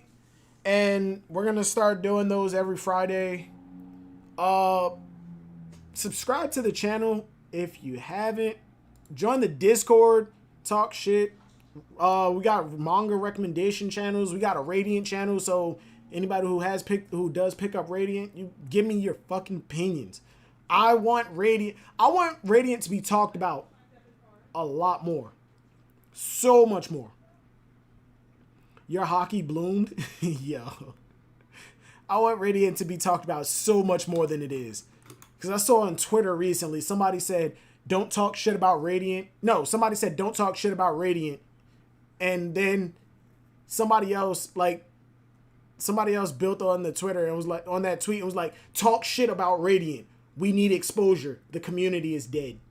And I'm like, please fucking yes. Talk about Radiant. Talk about Radiant. I'm going to try and make it in time. Gonna be out for a bit today. I'm not going to start it until probably like 7:30, 8 o'clock. So yeah, if y'all want to watch Loki, we do movie nights in here. If you got a movie you want to recommend, we got a movie night channel or like the movie and TV corner. Gonna be doing Space Jam soon. I guess we could watch Jupiter Ascending at some point. Make recommendations. But yeah, subscribe to the channel, join the Discord. Thank you to everybody who came through. Thank you to everybody who commented. Thank you to everybody who subbed. I'll see y'all. Oh, ain't no chapter next week. I'm gonna do a Sniper Island sit down. I'm not sure if it's going to be with someone specific or if I'm just gonna do a group discussion. So look forward to that.